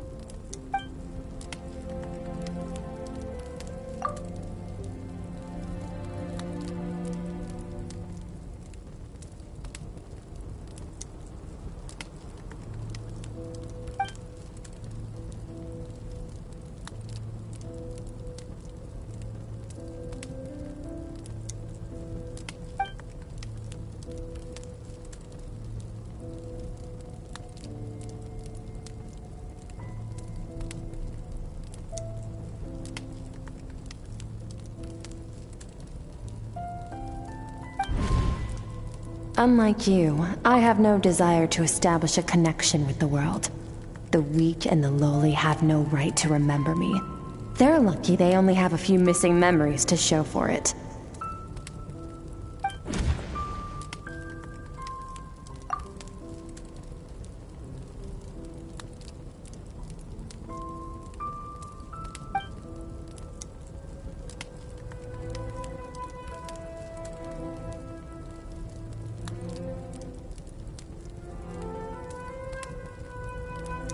Wake up your companion. It's time to go. Oh, and everything I just told you, best keep it a secret from her as well.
Near the chasm, right?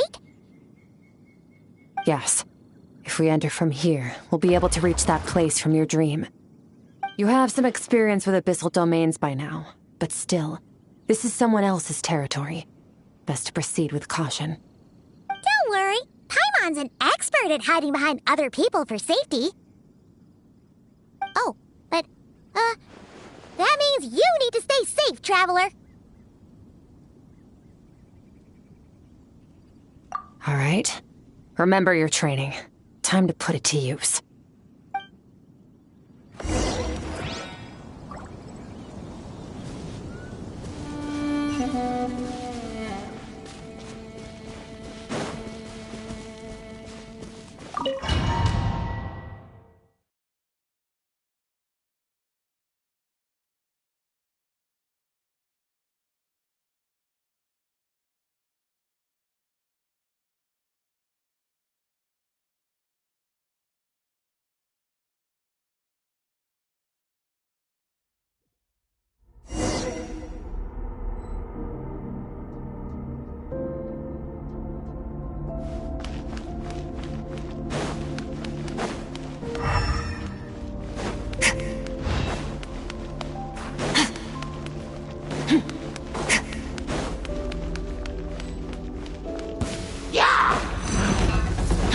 Merciless. Into the void.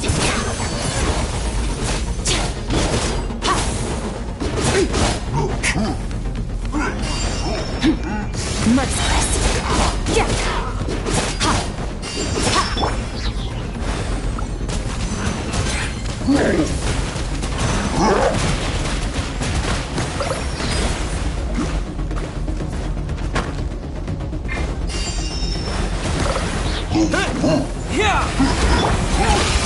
Another star goes out!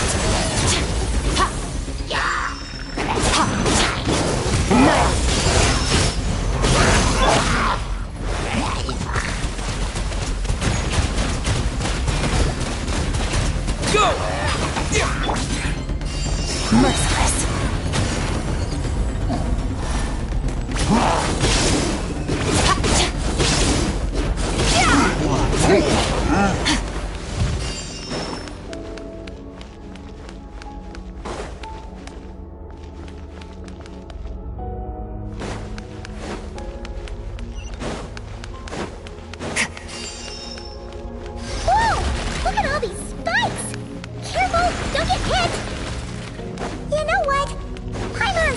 Float behind you. Come on, you got this.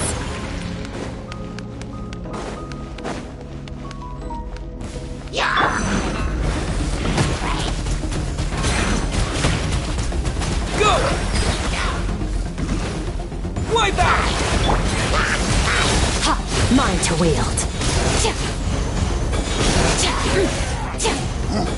Hey, what are you two doing here?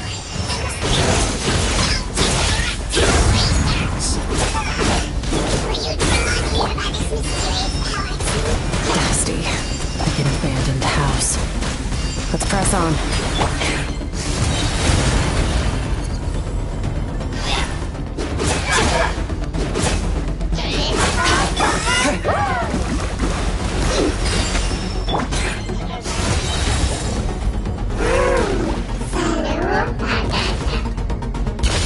Into the void!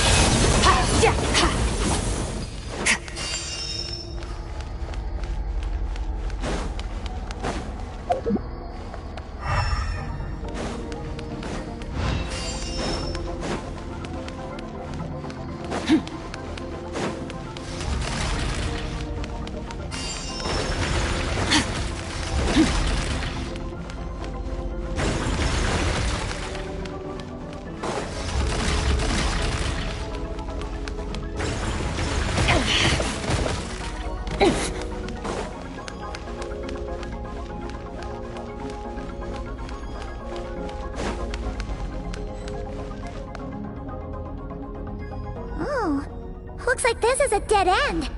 Did we make it to his hiding place? Ugh!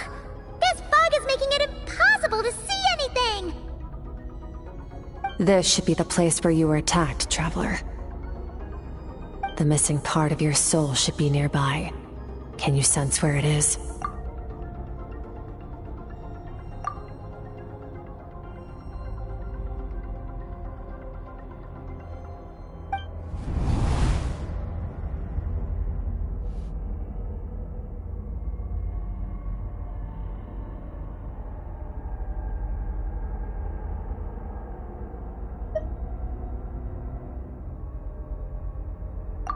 Our opponent must have covered his tracks just in case.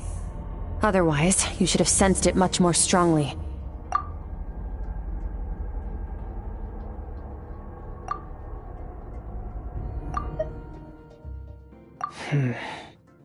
Our opponent must have covered his tracks just in case.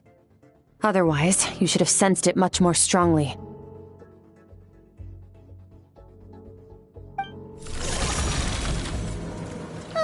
Hold on! Look! The spikes are back! Stay calm. Let's hold back a little. Give our enemy some wiggle room so we can see what we're dealing with. If you're too reckless, we might be playing right into his hands. Our enemy took part of your soul for a reason. It's likely he integrated it into his attack somehow. If we're smart about this, we can track it down.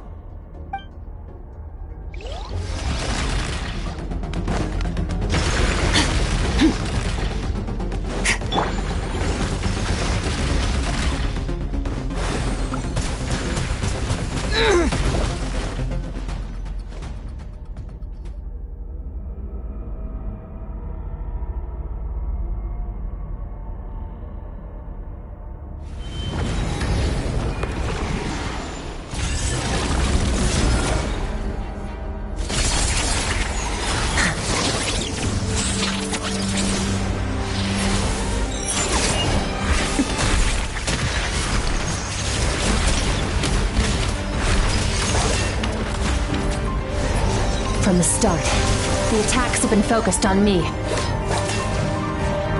Trying to break through my defenses? I see.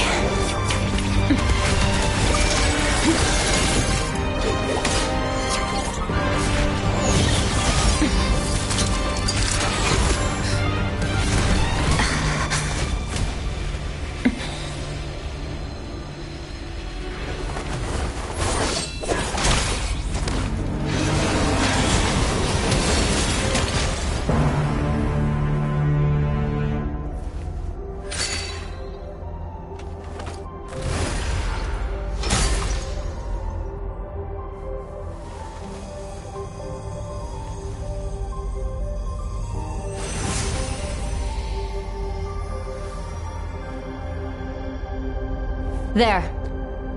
I got it back. Traveler!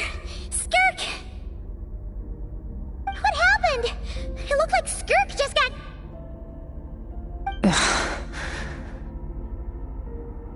In the Guili Plains, you asked me why this enemy chose you as his target. Now, the answer is clear. It's not just the fact that your strength is impressive. It's also because of your ability to, as you put it, purify abyssal power. Whatever that actually means. The fact is, that ability allowed him to do something that should have been completely impossible. Namely, break through my defenses and steal my power.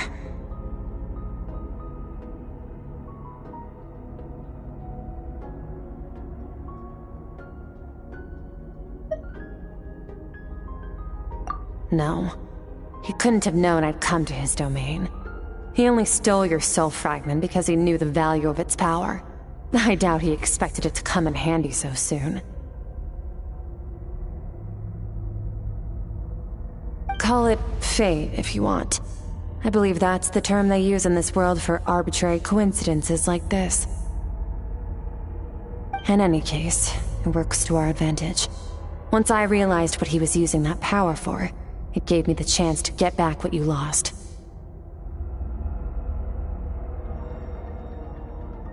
I'll cope.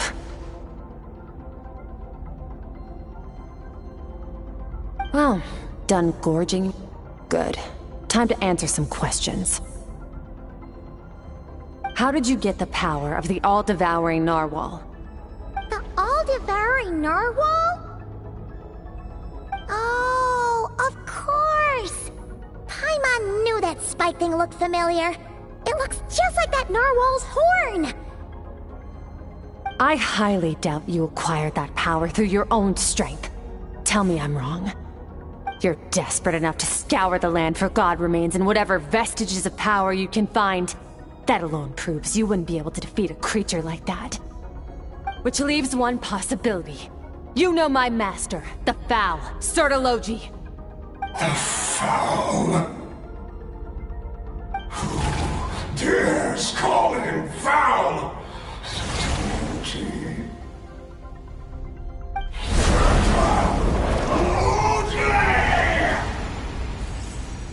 What's wrong? Bit off more power than you can chew? You're struggling to hold a basic conversation. Just a little longer. I'm still...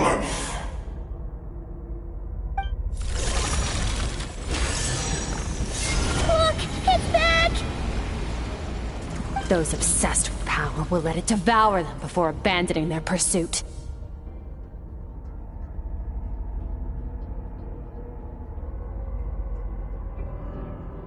Keep calm and use reason to decide the best course of action.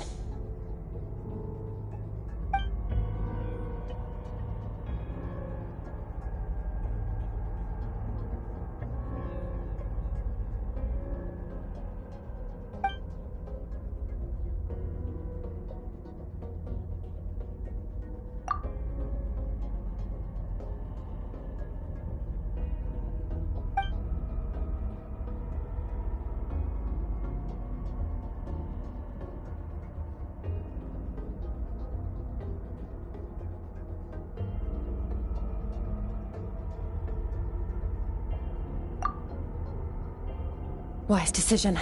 Final victory doesn't always come after a single battle. You've got your soul fragment back, so we both got what we came for. Let the enemy draw breath while he can. It won't be for long.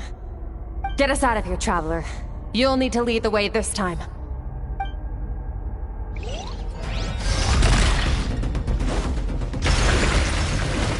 Skirk, is your shoulder gonna be okay? The wound is minor. It'll heal in no time. You should focus on getting out of here alive instead. Uh-oh! Falling spikes! Run!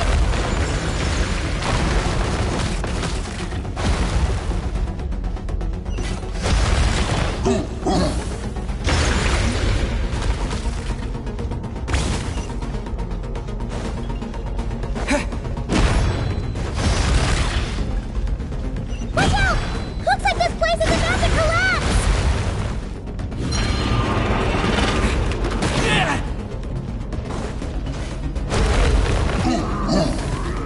So, this guy's power has something to do with the all-devouring narwhal.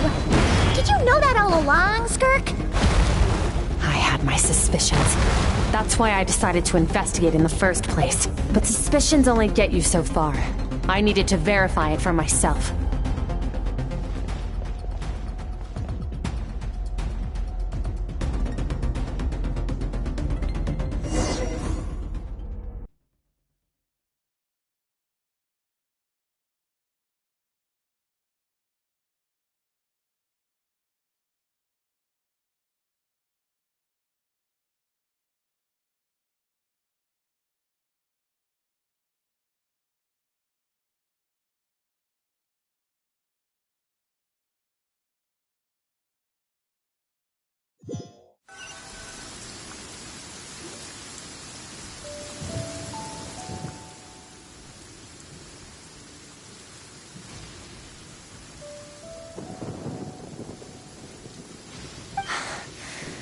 I no longer sense his presence. Can't have followed us out of that abyssal domain. Weaklings like him will find that my power is not so easily controlled. He won't be leaving that place until he's managed to digest it.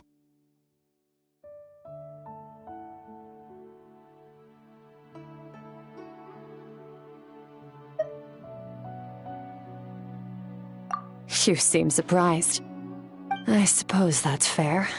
You've seen but a fraction of what that whale is capable of. That gaping maw could swallow a planet whole.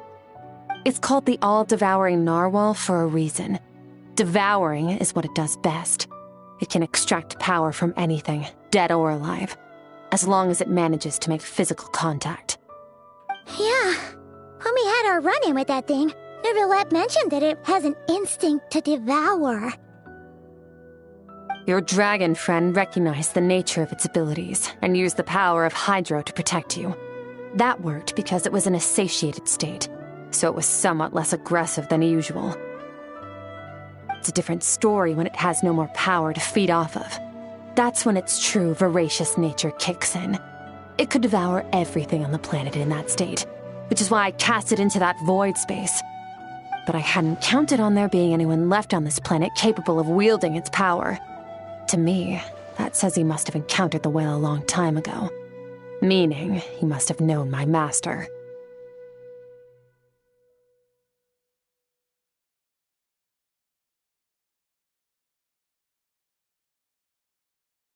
Exactly. It told me everything I needed to know. Hence why I said we both got what we came for. And I believe that brings our transaction to an end. Now that you're whole again, you can get back to your own journey. I'll handle the rest of this situation myself. No way! We can't leave now! Something was stolen from you because of us! We have to help you get it back! This isn't my first taste of failure or losing power. When you fall, you get back up again and become stronger. That's how it is. But what if that monster finds you before you're all better? Plus, how are you gonna get home? It's not like you can just go swoosh and open a door to the abyss again. Not without your full strength. So, sticking with us for the time being doesn't sound so bad, does it?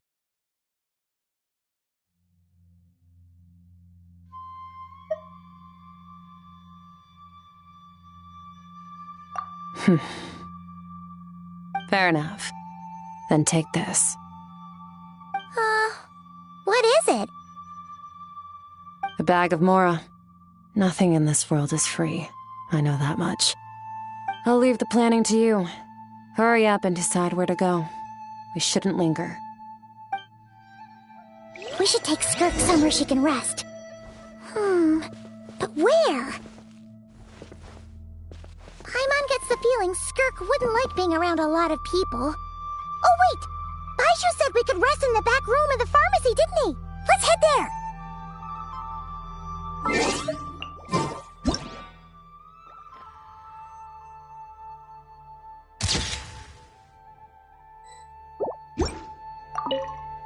He'll know something about Master. I'm sure of it. Next time, I need to be ready. Fine. It was just a scratch. It'll take time to recover my strength, of course. But adapting to situations like this is nothing new for me. Oh, this.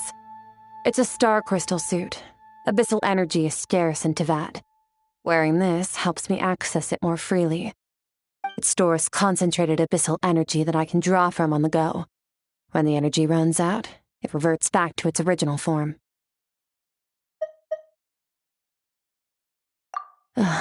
Found somewhere to rest. Well, lead the way then.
You look much better, Traveler.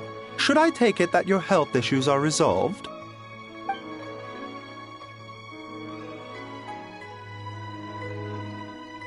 Very true, Changsheng. Further observation is in order, I think.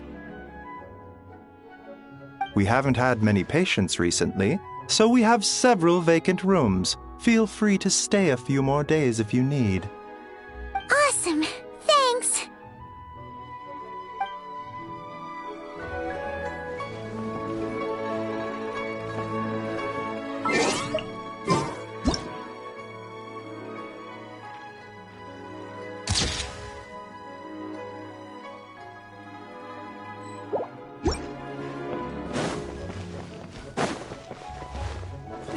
Show me your prescription.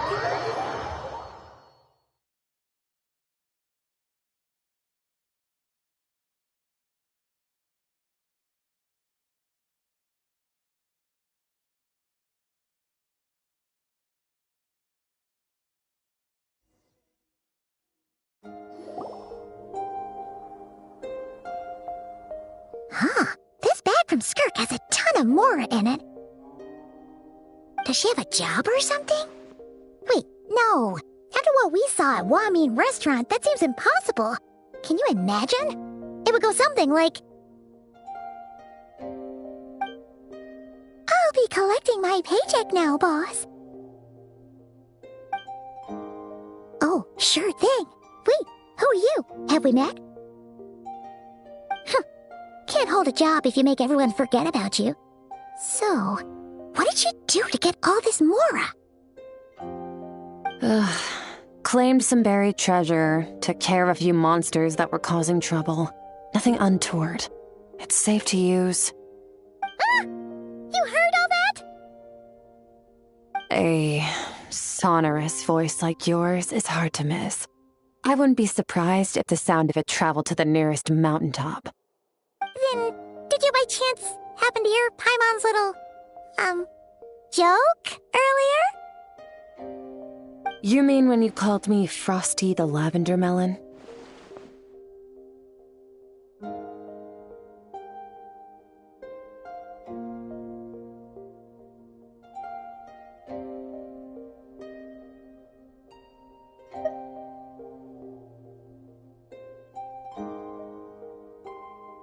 No, sorry. Paimon totally misspoke just now. She didn't say that at all. It was, a Paimon lookalike. Yeah, she's a piece of work, that one. Always impersonating Paimon and giving people weird nicknames. Okay, fine. The truth is, Paimon didn't like you all that much at the start. But things are different now. You helped the Traveler in a big way, so... What do you say? Friends? I noticed there was only one bed. Go ahead and get some rest. Wait, what about you? I don't get tired, and I don't need rest. I'm going to practice my sword work. That should help me regain some strength. But your shoulder... Hey, don't just leave! Whatever. Let her tire herself out. She'll come back eventually. Let's get some sleep, Traveler. That comfy bed is calling, Paimon.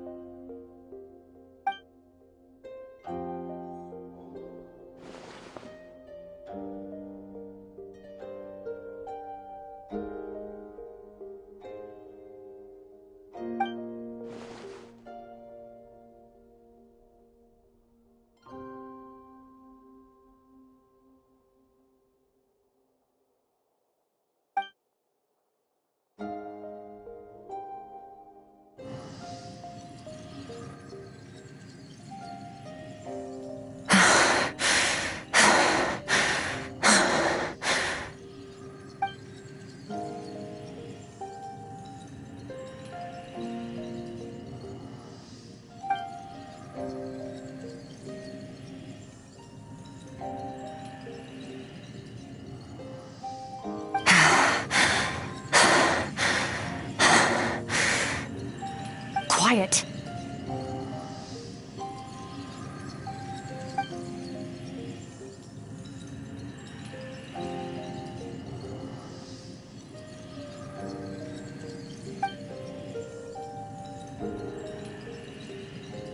Do you even remember how many of us perished in that fire? How many bodies were left to rot on the scorched earth?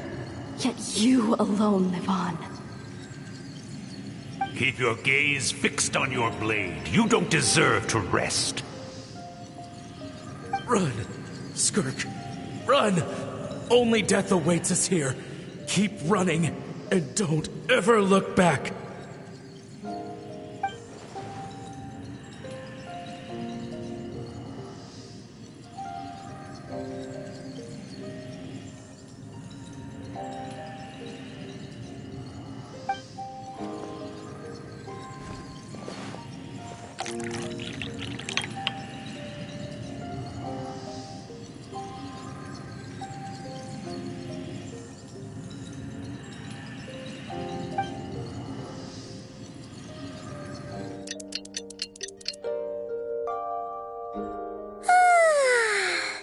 Getting an early night's sleep is the best. That bed was so comfy. Wait, Skirk? Have you been sitting out here the whole night? The bed's all yours if you want it.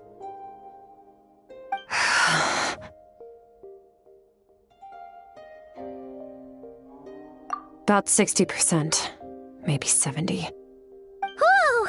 Paimon thought it would take at least a couple of days. That was fast. No, not fast enough. That's 20% less than last time. Same training regimen, same intensity. Nothing felt different, but somehow the outcome fell short.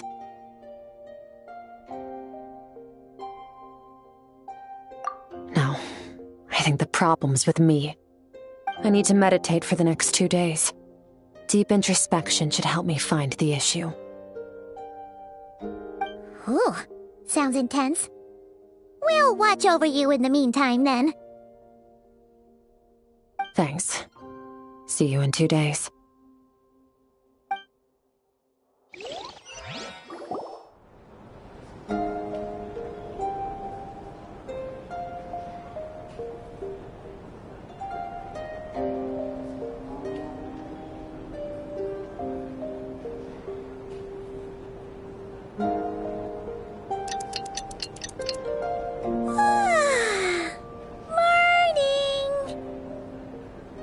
Skirk is still meditating, huh? It's been 2 days already. Shouldn't she be awake by now?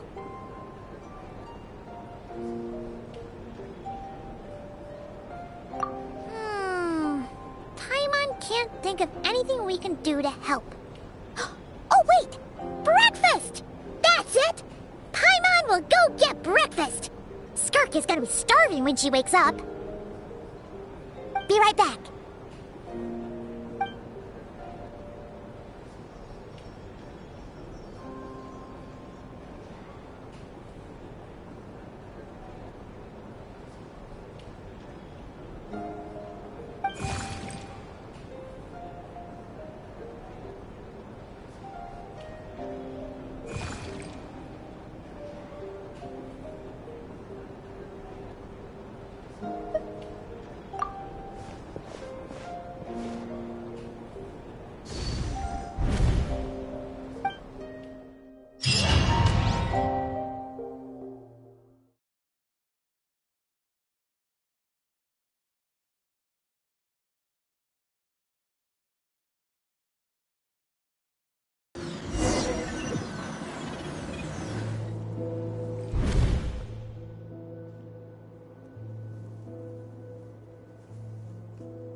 That's right.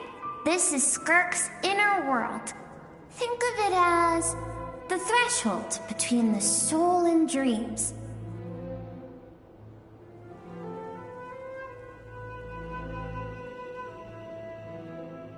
This isn't your first time here, but what you remember is probably a space covered in darkness. I only managed to illuminate a small portion for you back then.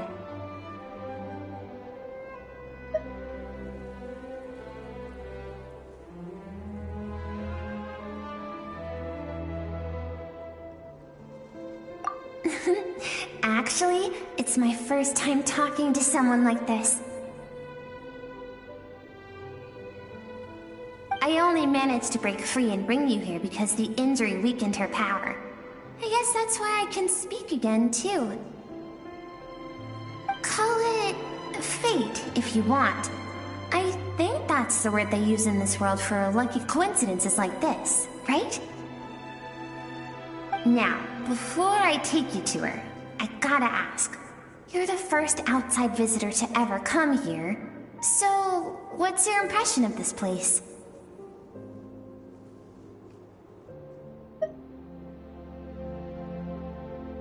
Oh, you noticed. This river represents Skirk's strength. Strength accumulates over time. It is the summation of a person's lived experience. So this river is where all the fragments of Skirk's life should converge into a single stream of memories and emotions, flowing forward as one. But as you can see, this river has been severed numerous times. It's because Skirk doesn't like who she was in the past. When all she sees reflected in the river is a disgraceful shadow of who she was, she cuts through water and rock with the sword of reason, severs her connection with the past, and begins anew.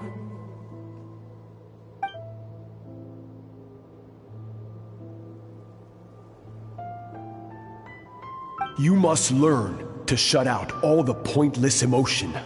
Crush the self that makes you weak, and become master over your physical form. This isn't my first taste of failure or losing power. When you fall, you get back up again and become stronger. That's how it is.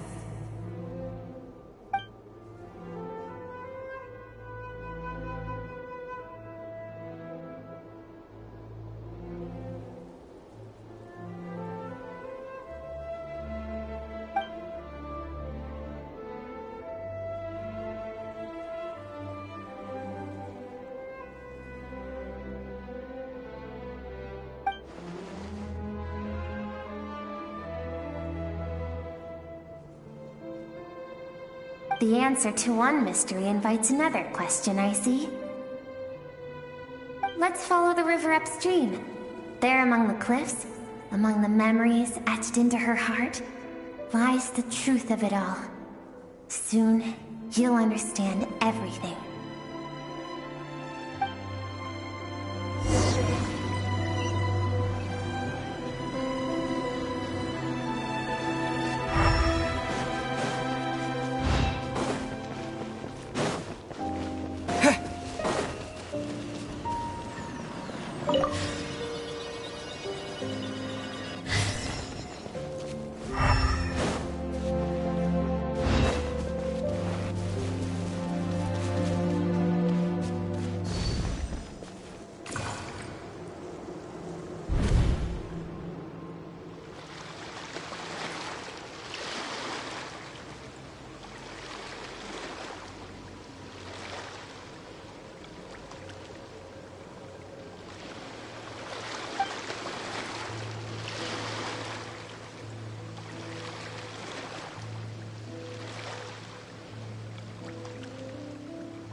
I've always thought that, even when falling leaves don't come from the same tree, they can still form bonds of kinship when they meet. Like meteors, you both made a journey through the stars.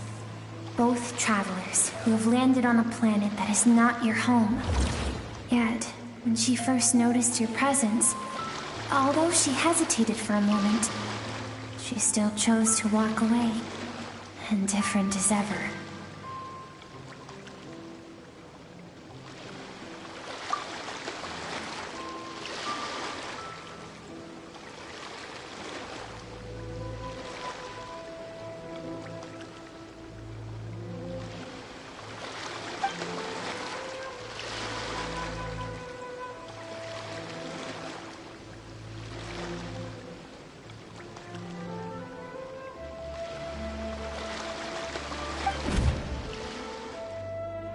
Seems like you've answered your own question.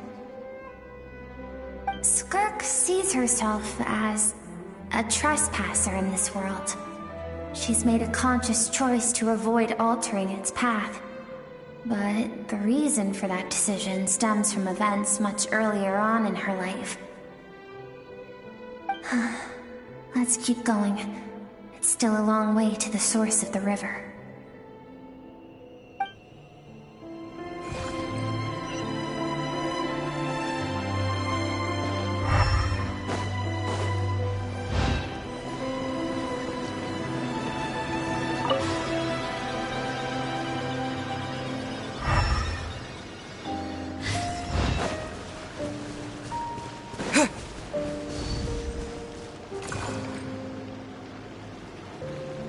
You now have what it takes to wield immense power.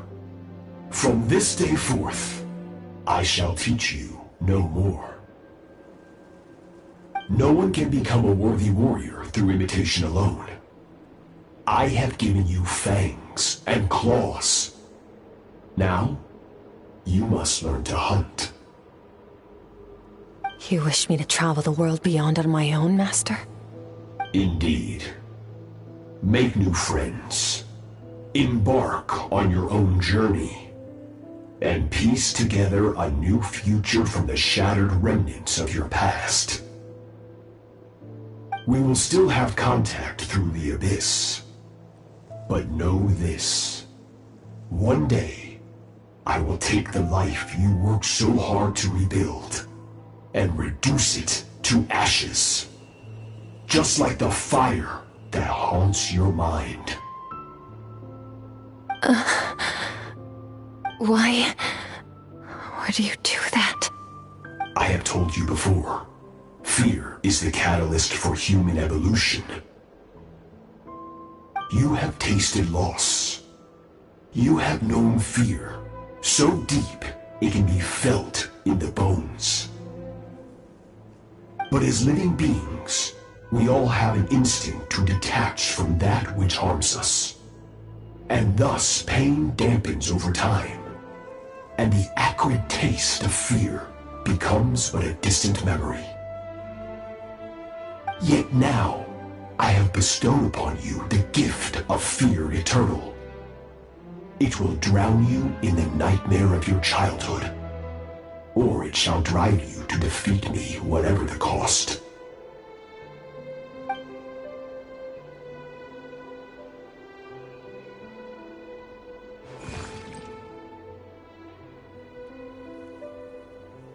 That is what Skirk's master, the foul Serenitea, looked like at one point in time.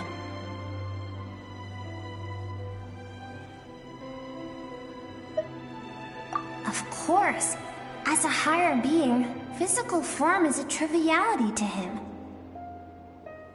He could appear as a beast, a human, or even a monster that defies description. The form you see him in here, clad in abyssal armor, is the one he usually wears when traveling through the stars.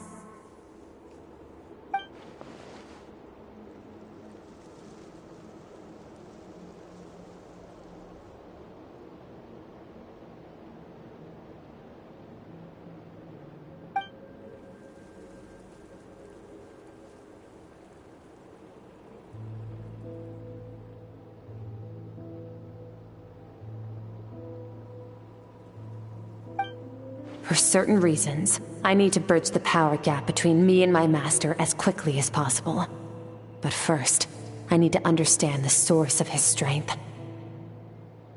To do that, I need to follow in his footsteps, walk the path he once walked, and somewhere along the way, I'll find out how to defeat him. That is my sole focus and purpose.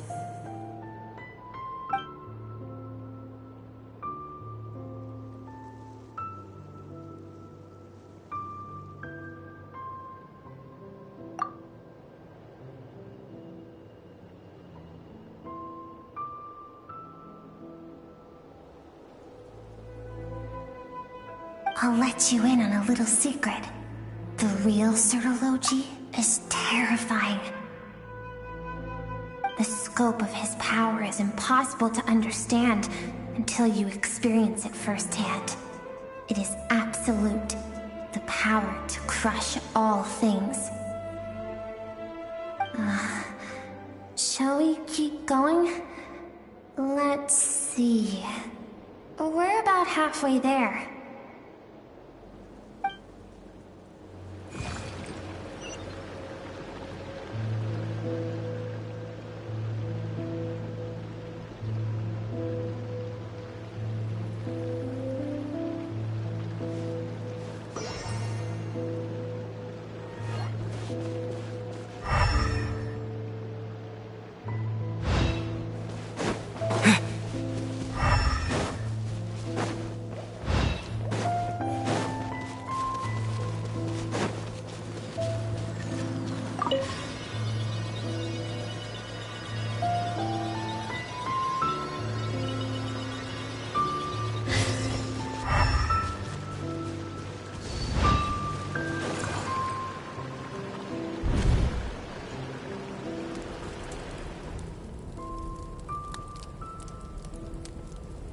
We've made it quite a ways already. This is Skirk, when she first began training under Serology. I have set your broken wrist. Tomorrow, you're to train twice as hard. No tears this time.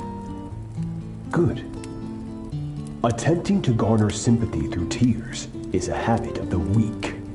A pitiful, useless ploy. Can I ask a question, Master? Why did you save me?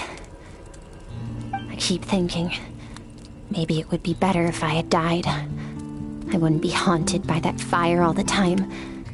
I wouldn't have to go on like this. I saved you because I have a plan for you.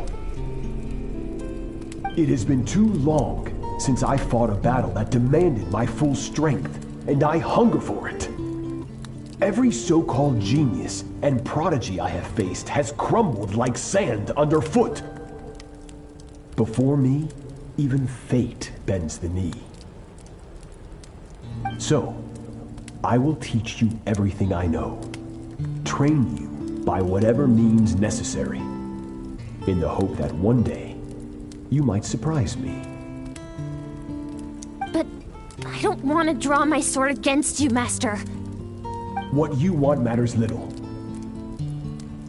Among the boundless sea of stars, the cries of the weak are but faint murmurs that disappear into the void.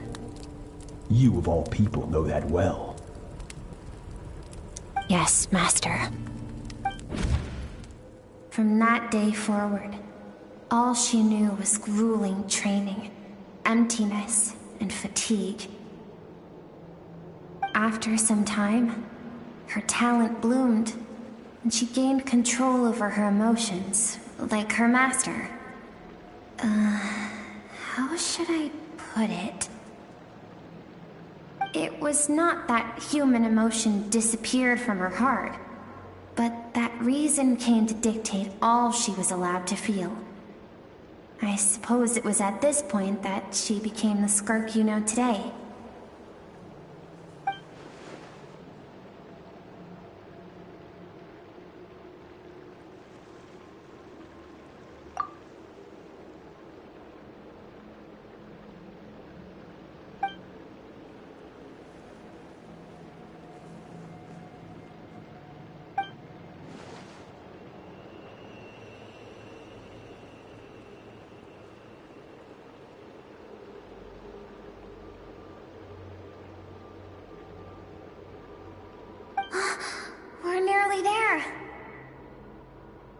I almost don't want to reach the end. Well, shall we? This is the final stretch.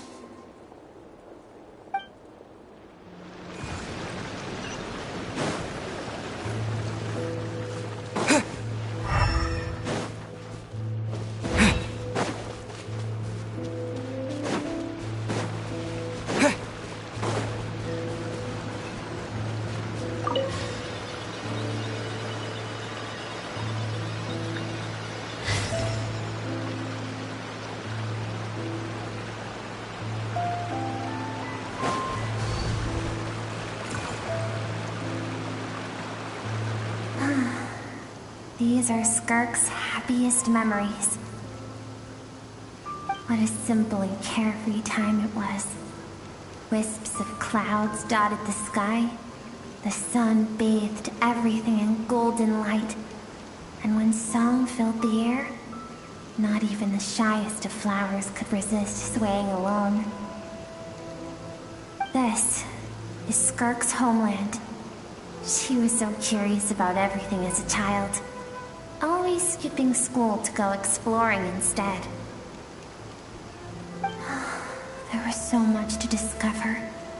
The treasures at the bottom of the sea, the secrets beyond the stars, and that merchant ship packed with adults wearing those strange clothes.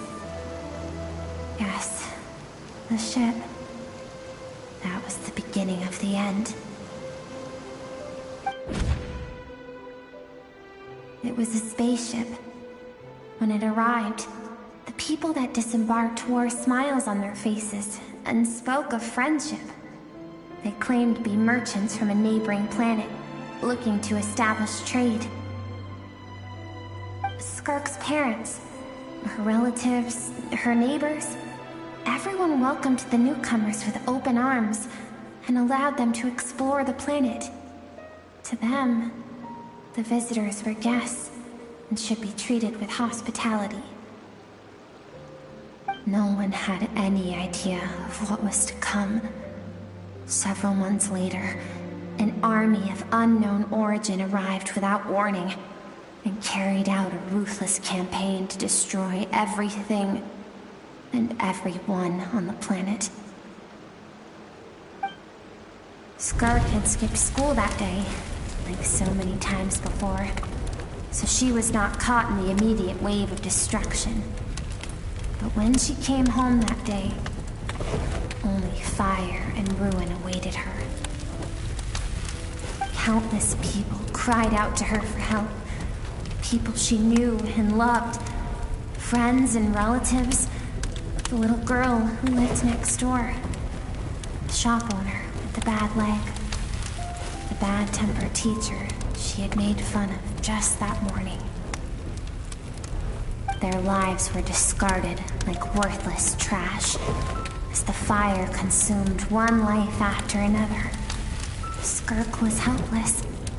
All she could do was run. And so she did. She kept running until an unexpected figure crossed her path. If Serenitea hadn't been there in that moment, the fire would have claimed her life too. And there she would have remained, left to rot in the scorched earth, with no answer as to why any of this was happening.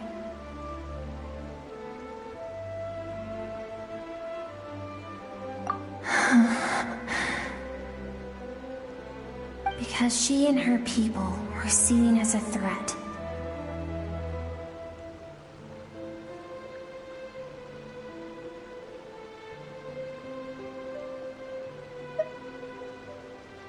As the initial merchant ship explored the planet, they discovered that it hadn't always had the condition to support life. Yet there was evidence of human activity, even during the periods of extreme heat or cold in the past. Further research revealed that, over time, the people of this planet had evolved the ability to adapt to any type of environment or energy source. For that reason, the outsiders viewed them as a potential threat, and decided to eliminate them before the threat could rear its head. And so, the army was called, and the so-called danger was wiped from the face of the planet.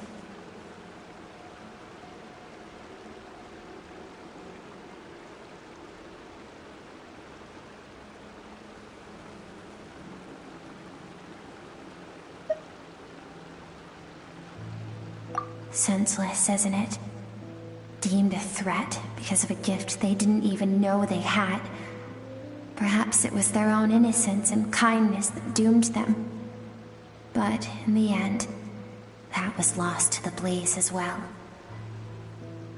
If those with power get to decide good and evil, then all you can trust in is the sword in your hand. And so, before death could claim her, she ran. She ran and never stopped.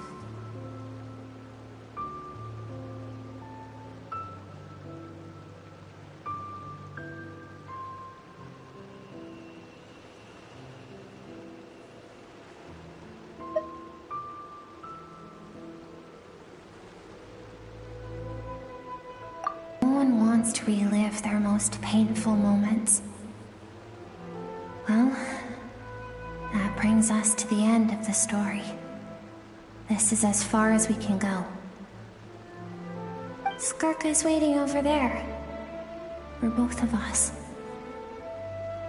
Let's go to her. It's time to fulfill my purpose. And my greatest wish over all these years.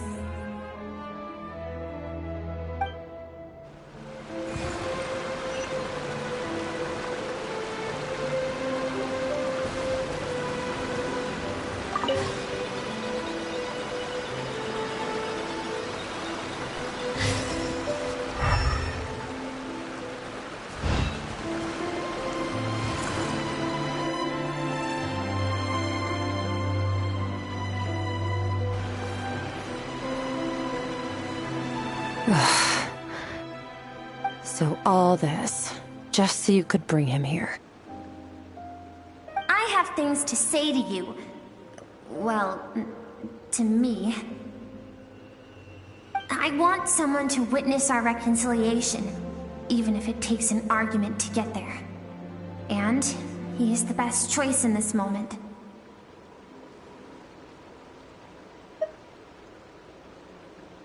Her suppressed emotional self. The version of herself she keeps locked in the recesses of her mind, stifled by reason. All those rejected impulses, those discarded aspects of your past selves, they are a part of me now. I am who you used to be. Someone you have refused to face for too long. So, I came to face you instead. You're wrong. I've faced you all along. And that's exactly why I keep you locked here. Your existence makes me weak. Moments of joy and longing are when we are most vulnerable. Don't forget, it was a penchant for goodness over reason that doomed our homeland in the first place. The vastness of the universe renders everything insignificant. Our feelings most of all. Even so, learning from the mistakes of the past doesn't have to mean erasing everything. Strip yourself of your so-called weaknesses, emotions like kindness and empathy, and what makes you any different from the ruthless soldiers who slaughtered our people? The difference is that I'm doing what is right, what is necessary. I allow you to exist, but with limited freedom. That is the greatest kindness I can offer. I've shouldered everything you couldn't carry. I rose above the numbness and emptiness, and it was cold, unfeeling reason that brought me this far. It made me who I am. It made me strong. That is the problem. I want to shoulder those things together. On the grand scale of the entire universe, maybe our feelings are vanishingly small, but why should that mean they don't matter? Emotion gives warmth to the cold expanse of space. It gives meaning to the world around us. Think back to those nights of gazing at the stars, those afternoons of exploring the unknown. Think back and let them grant you peace. A brief respite from the pressure you put on yourself.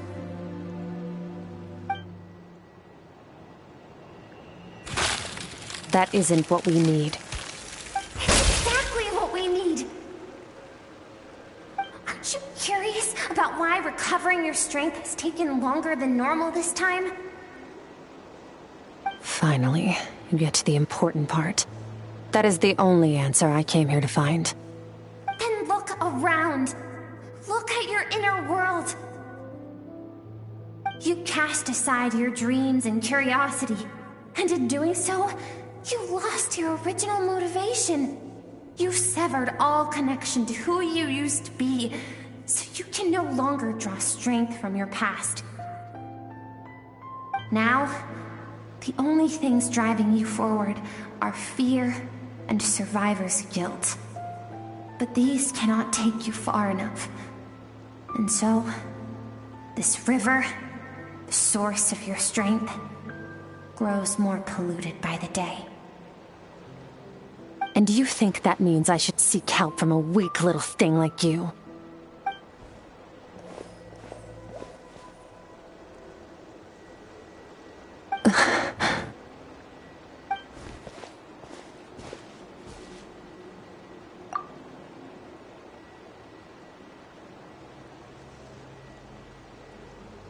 Thank you for saying that.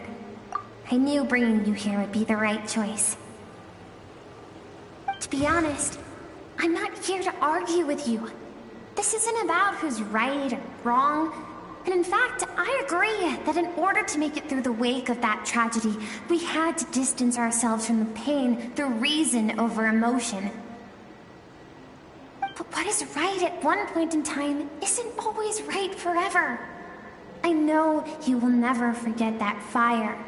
I know the fact that you were the sole survivor fills you with guilt. And I know that among the voices that haunt you, mine is there too. Because deep down, you know that you didn't turn out to be the person you wanted to be. All those unfulfilled hopes are like knives to the heart. And I don't want you to hurt anymore. So even if you can't accept me, I hope, at least, that you can let go. I keep thinking, maybe it would be better if I had died. I wouldn't be haunted by that fire all the time. I wouldn't have to go on like this.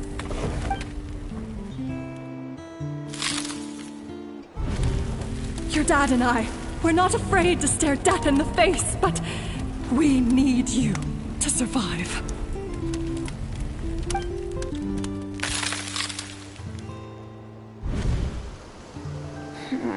I'm sick of being a kid.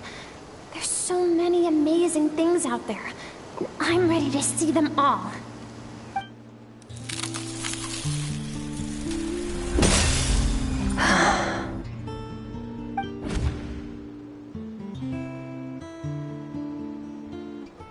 I remember. There was a song Mom and Dad always sang when we went out to fetch water. Dancing water. The sand along your path is begging for your song and movement. Will you carry this burden with you on your journey? I am not the dancing water, and you are not the burdensome sand. But if this is your wish, then I will carry you with me until the end. Thank you. I should be thanking you.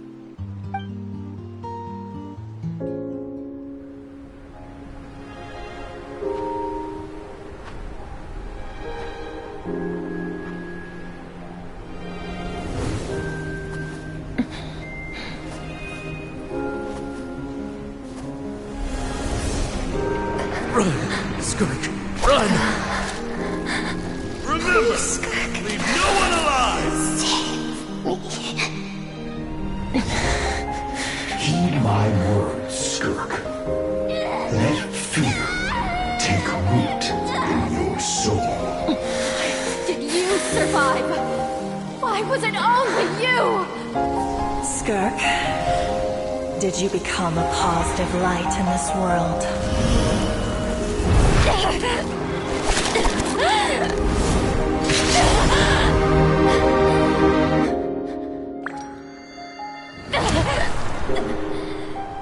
Hey, this doesn't have to be the end.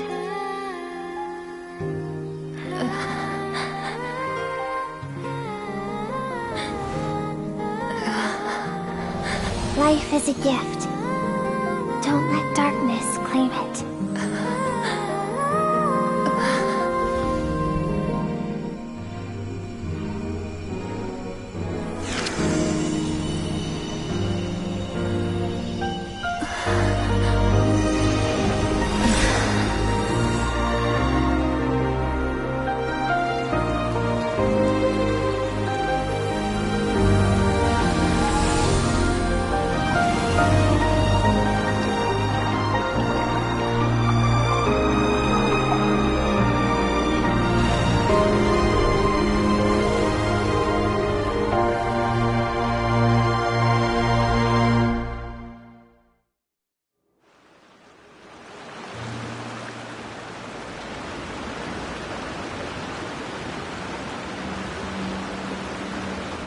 So, you saw my memories then.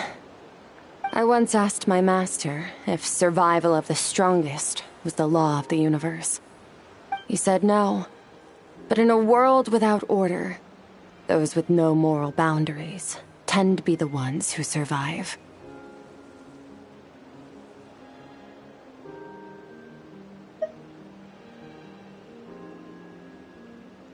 That's why, after hearing his answer, an idea came to mind. An idea that, one day, I would create a new world order.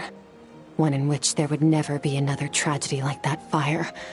One in which power was not the law of the land. But that means I must defeat him. Because my master, Serenitea, is, at the core, a defier of all rules and order.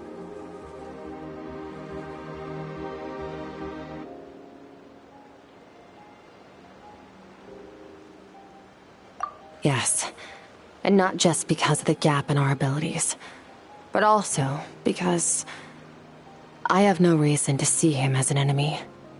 Although his decision to train me was not made out of kindness, he did everything a master should. He saved my life, taught me the sword and the principles of strength, and for that, I respect him.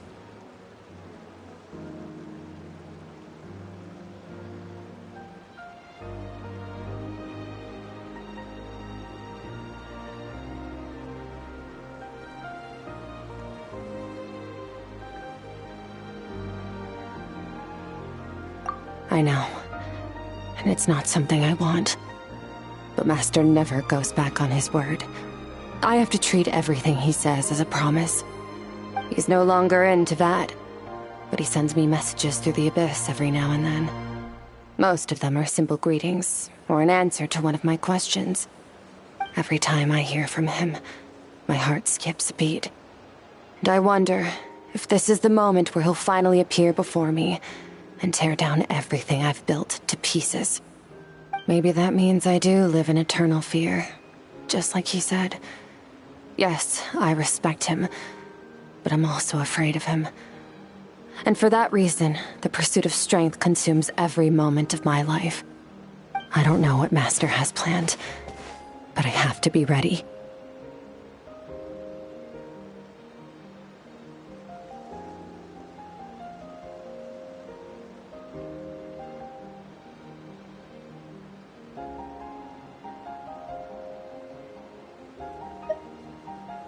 Help me? Why? This isn't your fight.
fully awake.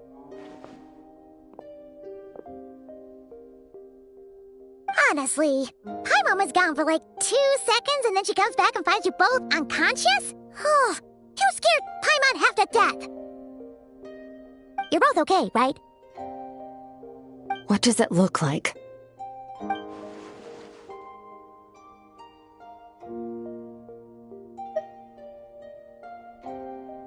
Only water from the source can cleanse the rot and filth that flows from the past into the future.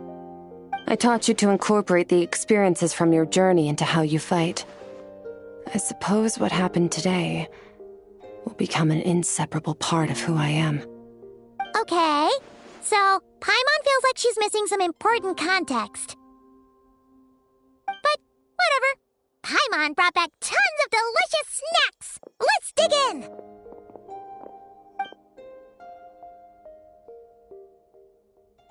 All right. It's about time we finished what we started. We're gonna deal with this thief for good, right?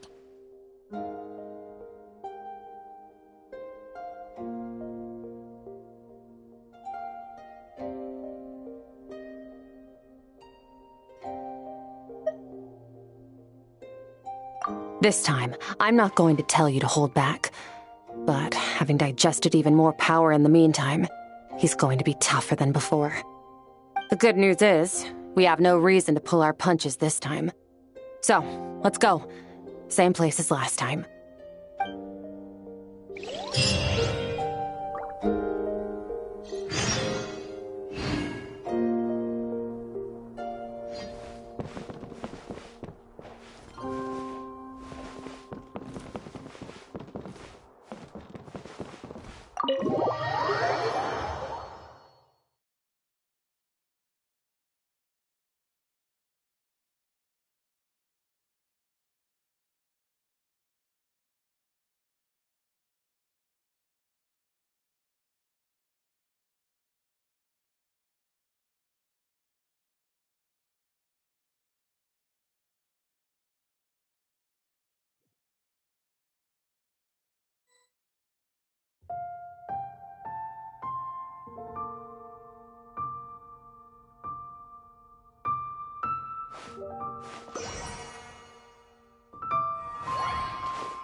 Please, show me your prescription. But no cure for heartache.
form the all-devouring narwhal changed into? How come he knows that, too?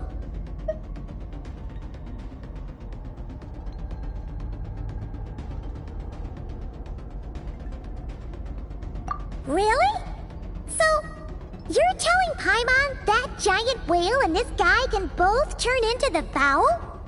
How does that work? It's a subconscious instinct. Any intelligent being who longs for his level of strength is bound to mimic his appearance. It's a natural response after encountering someone as powerful as Master. To them, he represents ultimate power. We know the person before us has encountered Master, and we know he stole a portion of my power. So it's not surprising that he would assume this form. Okay. Oh, the closer Paimon looks, the more intimidating it gets. Nervalette isn't here this time, so it's up to us. He won't have the nerve to steal again after we're done with him. Let's teach this guy a lesson.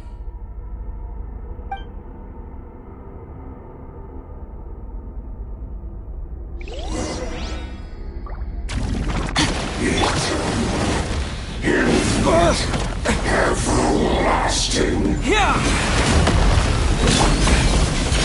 Another star goes out!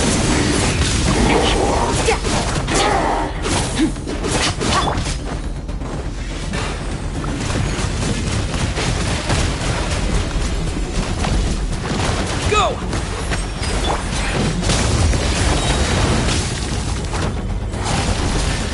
More power! Haven't forgotten your training, I hope.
Haven't had enough of my power.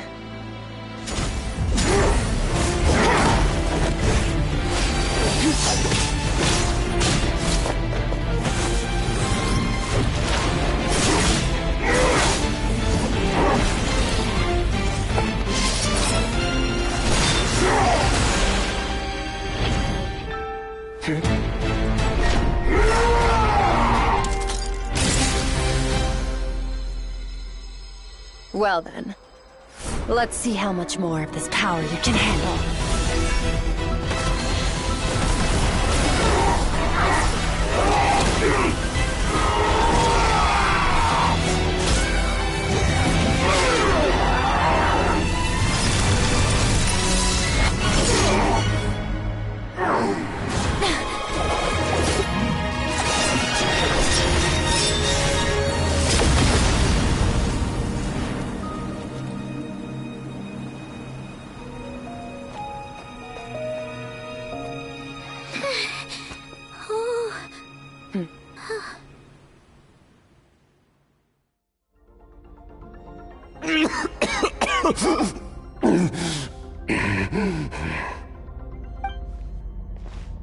Well, have you come to your senses? You saw that my body was at its limit.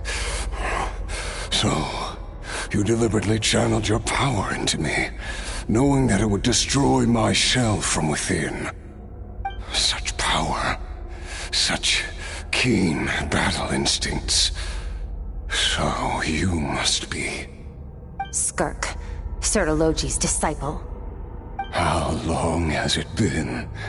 How long has he been away from Tevat? Hundreds of years. Hundreds? Sorry, it's a lot to take in. I should introduce myself. I am Skofnungar, a friend of your master and one of his followers. This is the first time I've heard your name, Skirk. But hundreds of years ago, I knew you existed. And I knew you would come here. Hundreds of years ago? Sounds like you and Master have quite the history. Care to tell us about it?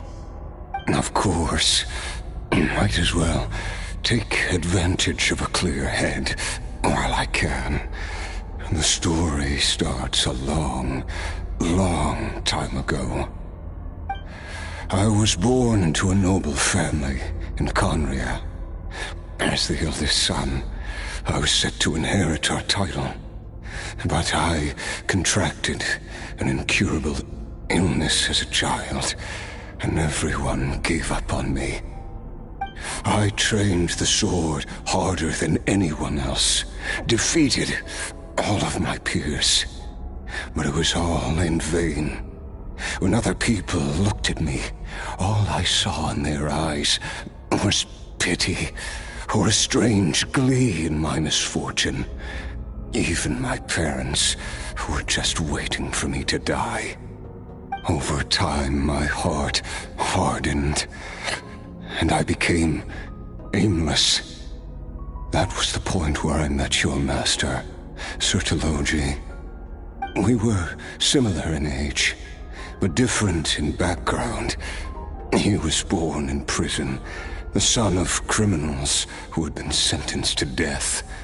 He spent his childhood wandering the streets, facing more criticism than the literary works in the Universitas Magistrorum. Yet, he always wore a smile on his face, as if kindness and malice were one and the same, and he could not see the difference. I still remember what he said to me when we first met. You need to fight to survive. Even if it's a losing battle, it should light a fire under you. How can you sit back like this and go down without a fight? That does sound like something he would say. He was the first to acknowledge that I was worth something, and he inspired me to keep going.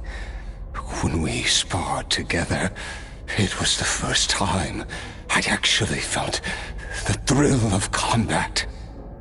When I was 10, he stole forbidden research materials and managed to cure my illness. It was like there was nothing in this world he couldn't accomplish. When it came to the human form, he was always intent on pushing the boundaries of possibility.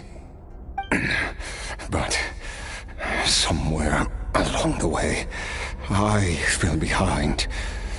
My talents were nothing compared to his, and at some point, I realized he had pulled so far ahead, I was too embarrassed to even ask him to spar. After his grand endeavor was successful, he sought me out and said to me, "This planet no longer holds anything of interest to me, so I'm leaving. But first, I have an offer. I can use a power I have just refined to break the curse of immortality for you." Your death was once what we worked so hard to prevent. But the immortality you now face is a different kind of pain altogether. I'll pass. Immortality doesn't sound so bad to me. Since I can't die, it means I have an infinite amount of time to get stronger. Maybe I'll finally catch up to you one day, and we can spar like we used to. Are you sure? I cannot say when I will return. Your body, or rather, your soul, might not be able to withstand this curse. All I can do is try. After all, a wise man once told me, people need to fight for their own survival. Wise indeed. Nevertheless, if you grow weary of the pain of immortality, and wish to experience a good sparring match before you wither away, seek out my disciple. Disciple? Never thought I'd hear that word coming from you. Nor I. But Vedifenir said I was destined to find a disciple out there in the universe, and bring her to Tibet. You know as well as I, Vedifenir's prophecies are never wrong. Huh. Well, now I'm curious about who this disciple of yours will be. All Vedifenir said was that one day, the stars shall bow in her honor. Sounds pretty impressive. Of course. Only the most outstanding people would have the right to become my disciple. Still self-assured as ever, I see. But you're not wrong. I'll be leaving then. Oh, and if you are serious about getting stronger, I left you a little gift in the primordial sea. As I've said before, walk whatever path you want. Freedom means even the wicked get to make their own choices. Waiting for me in the primordial sea was the all-devouring narwhal, already beaten into submission by Sertologi. In its weakened state, I was able to cut off part of its flesh and sew it into my own heart. Your heart? That sounds like torture! How did you even survive that? Because, of course, I bear the curse of immortality. So, you used the curse to turn yourself into a vessel for power. Even with that whale's ability, devouring power like that is not something the human body can withstand. With your body and soul constantly at the breaking point, it was the curse of immortality that sustained you. But that is not the path to strength. You have to pour your heart into it, work for it, dream of it. Instead, you stole something that didn't belong to you, and it backfired. You're right. I should have known better, but I had already pushed myself to my limits, and he was still miles ahead of me. So I had to take a leap of faith. I miss your master. I miss the days when we were all together, troublemakers without a home. I don't regret the choice I made. But if you'll allow it, I do want to apologize. To both of you. After the beating we just gave you, I think we can call it even.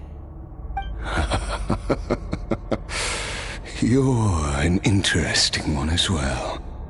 Sertologi's disciple. That's a lot to live up to. It can't have been an easy experience. I know what he's like. He rules with an iron fist, using despair and fear to force you to catch up to him, all the while standing ever out of reach. We're like mountain climbers in the dark, never knowing how much higher we have to climb, or when we will see the sun again. True. But I made up my mind long ago. No matter how dark it gets, I will not give in to despair. I will overcome it. Besides, after hearing your story, I suspect what Master really wants is not a battle that demands his full strength, but rather a defeat without regrets.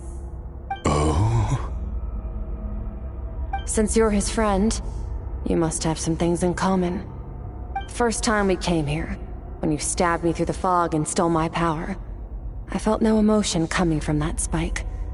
But when you had to devote all your strength fighting me just now, I could feel joy and passion emanating from your blade. It was the joy of a researcher discovering the truth of the world, the joy of an artist uncovering a temple of wonders. Interesting. I'm certain I didn't express those emotions outright, yet you were able to read them from my blade, like a glimpse into my inner world. You're right. That battle brought me an unbridled sense of joy, and my defeat brings me no regret whatsoever. Exactly. I think Master also craves a battle like that. One where his opponent forces him to use all his strength, unlock the extent of his potential, and transcend his own limits. A battle to end all battles. After which, all can come to an end, including, perhaps, his life. For that very reason, good and evil are meaningless to him. He has one purpose, one goal: to complete himself. It's one of the secrets to his strength. Perhaps you're right. Perhaps that is his goal. What a battle that would be. Oh, to witness such a...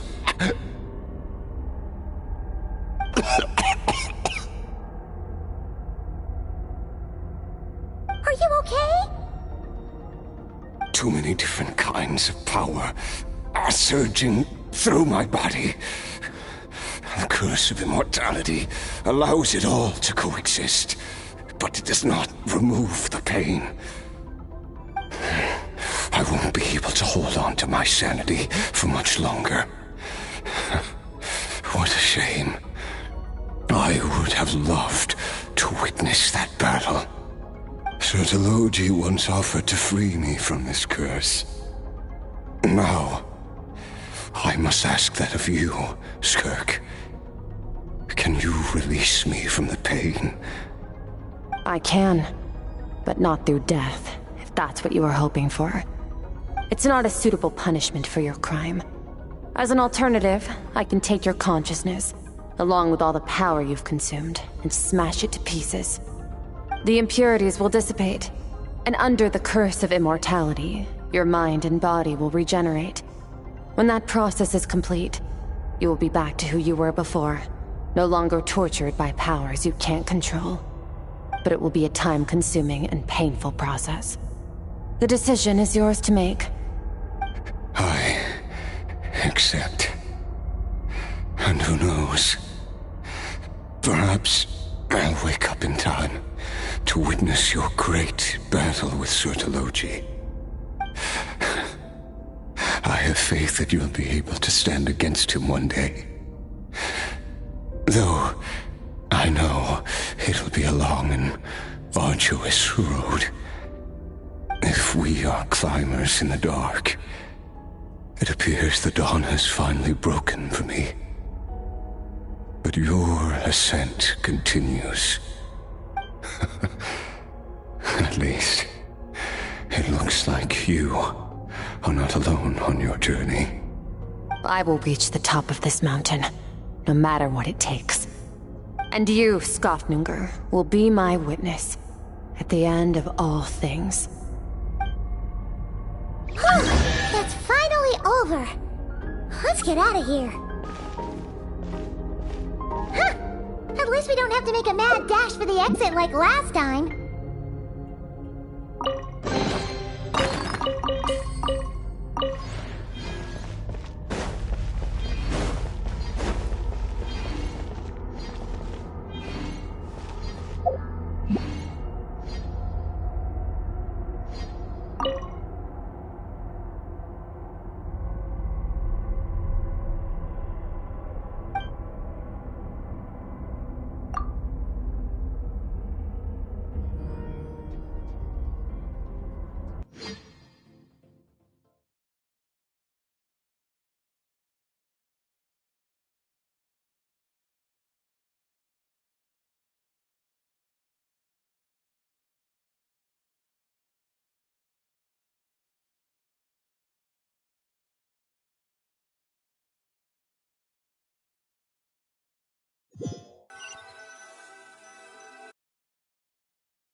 only been a few days, but it feels like forever.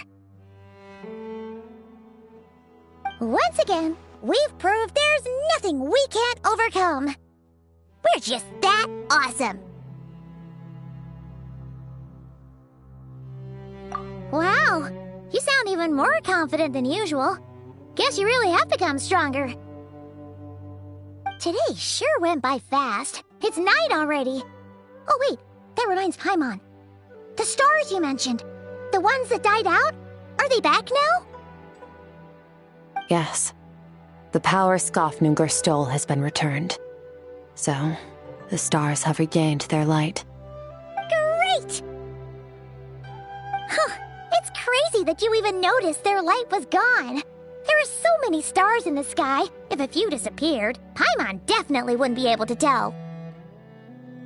I suppose it's because I have gazed upon this sky for centuries. The false stars, hanging in the meticulously planned sky, glittering with rotten light. It's not real. And yet, it is for that very reason that I can look upon it and enjoy the momentary peace it brings.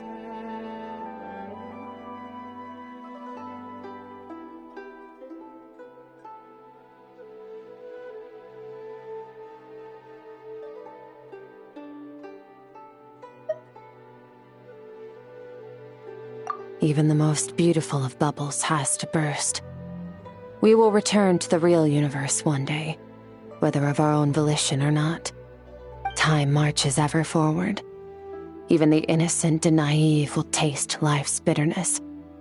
Yet through hardship, we grow until we learn to seize the sands of time for ourselves and uncover our true strength.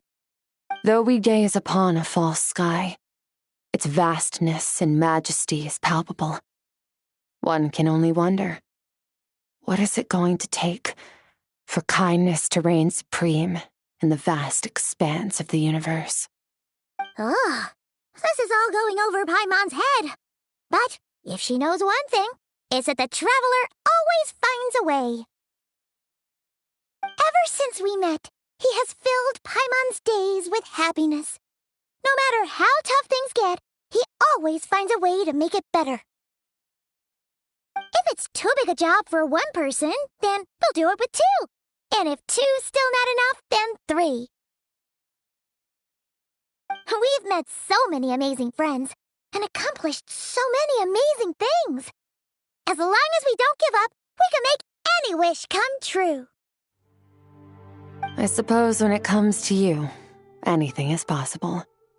Well, I should be going. Now that my power is no longer isolated from my emotions, I need more practice to get used to it.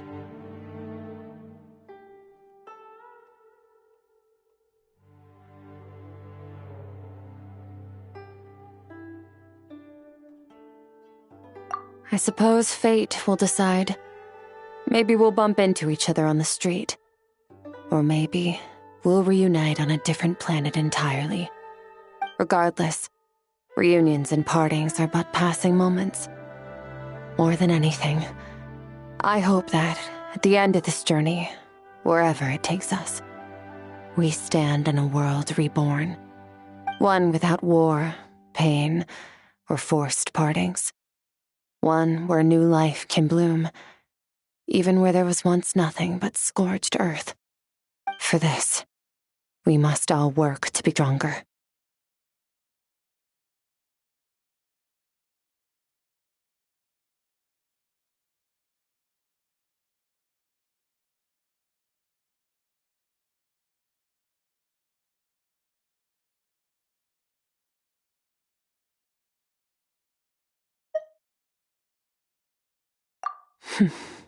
If that's what you want to call me, I won't object.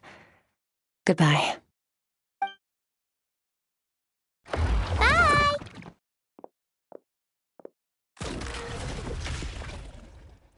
Is it just Paimon, or is she being nicer than before? We definitely count as friends after all that, don't you think? Hey, what do you think about camping here tonight? There's nothing quite like sleeping under the stars. we can continue our journey. Oh, and since Paimon treated you to that super nice meal at Wanmin Restaurant, it's about time you returned the favor.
I imagining things? Whatever business you're in, you gotta keep up with the changing times.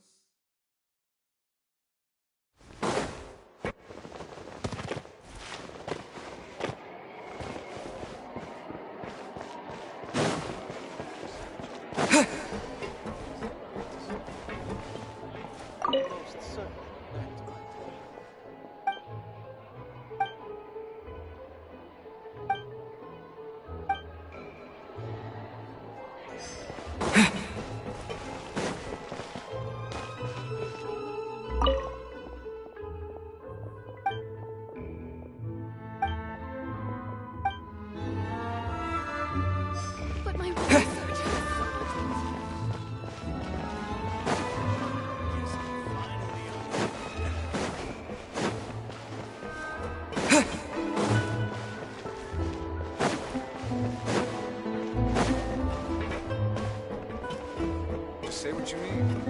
No problems. You want to outrun the law, you need to know how it works.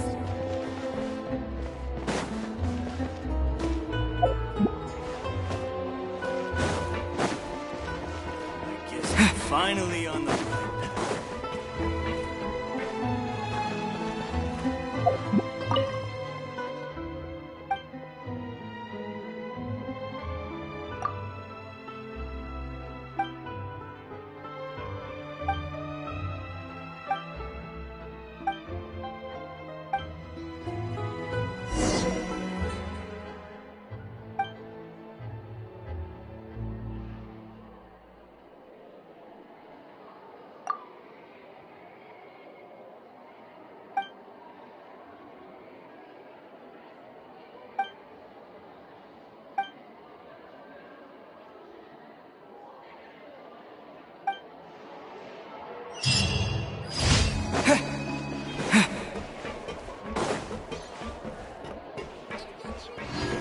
It's way more fun than I thought. Business you're in, you gotta keep.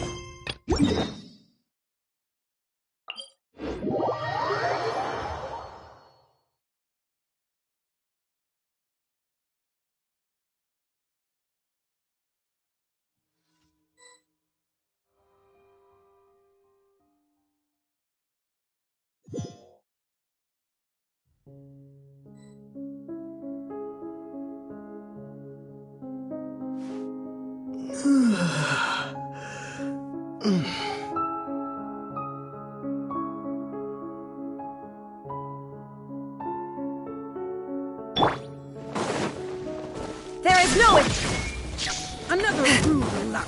Let's begin. Light it up. Savor the show. Don't be considerate.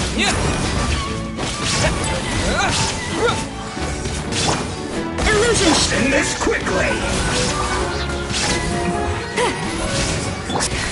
Rise up. I can still Killjoy. I only just begun. Miscalculated.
Shine down.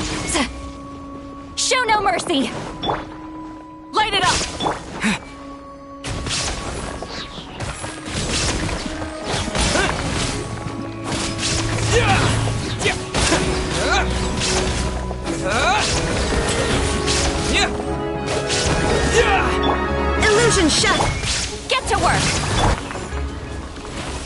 with the sun!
Burn it down!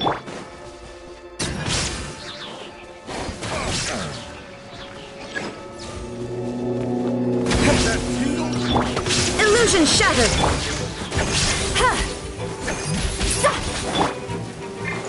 Light it up!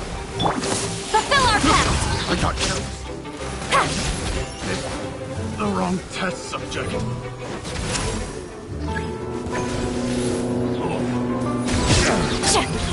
There is no escape!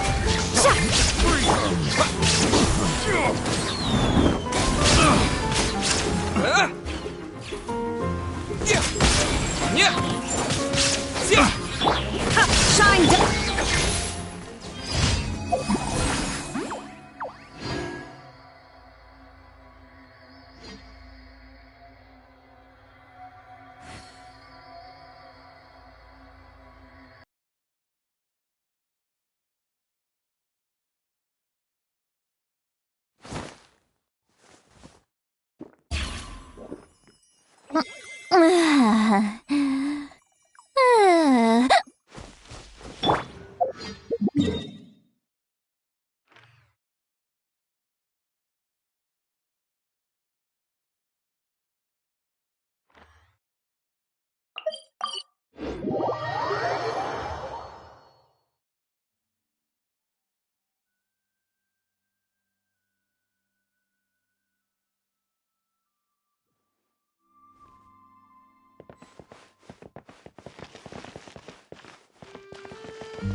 Ad Astra Abyssosk.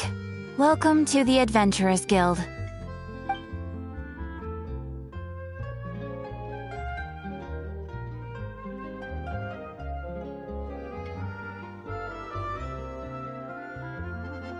Thank you for completing today's commissions. Here is your reward.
There are still so many places for us to explore.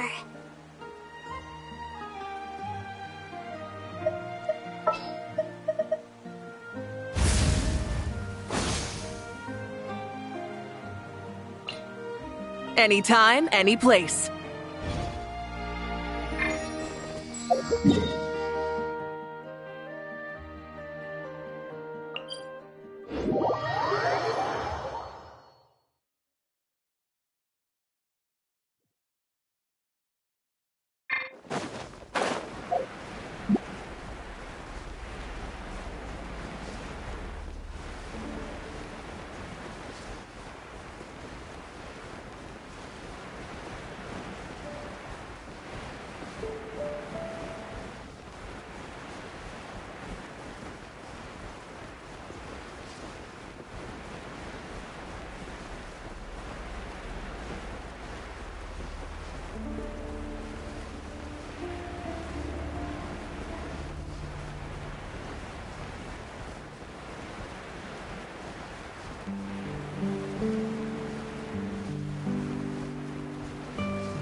mercy!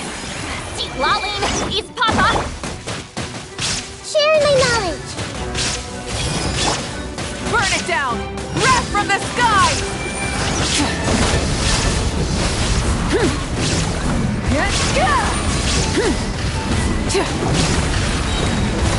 Illusion shattered!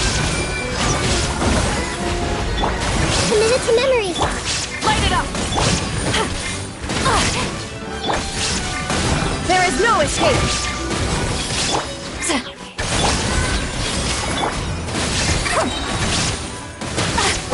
You two!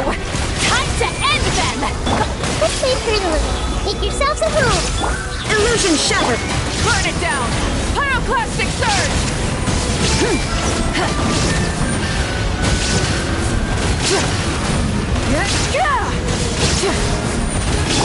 Shine! Grow! Show no mercy!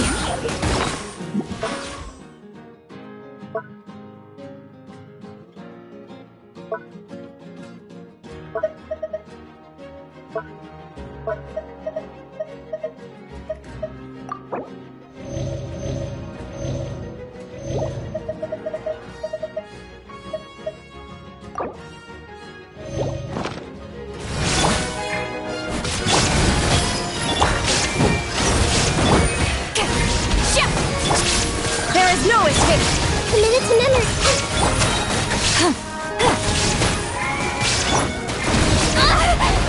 Get to work! Grow! Rev the end! Committed to memory!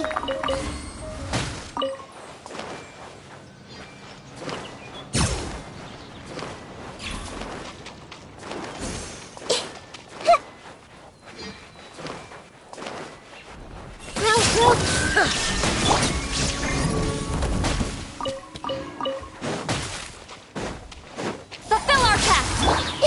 Committed to memory! Rise with the sun! Shine down! Take me, stars above.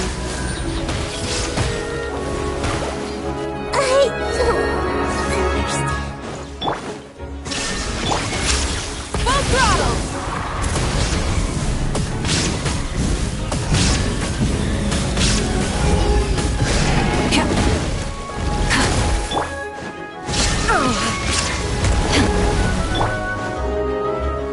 Light it up!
Exploration and trials. Adventuring is right up my alley.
to work!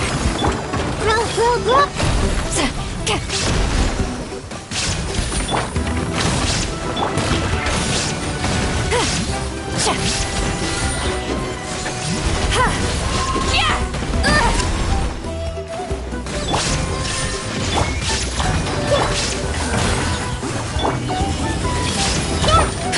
Rise with the sun!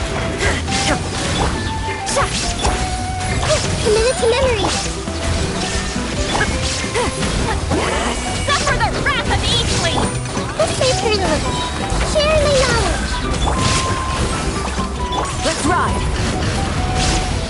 Wrath from the sky!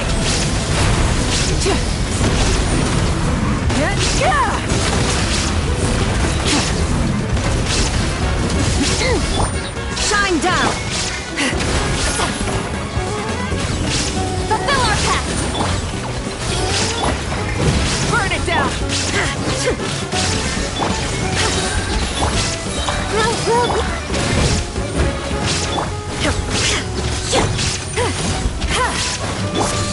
This may hurt a little.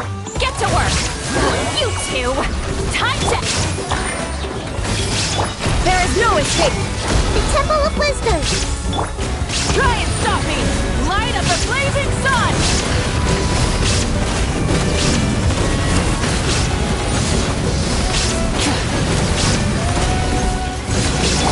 Shine down! Show no mercy! Grow! This may hurt a little. Let's ride! Full throttle! Committed to memory! There is no escape!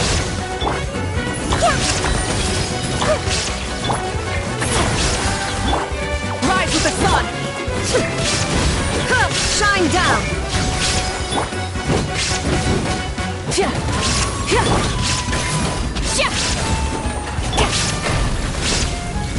There is no escape! This may hurt a little.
Burn it down!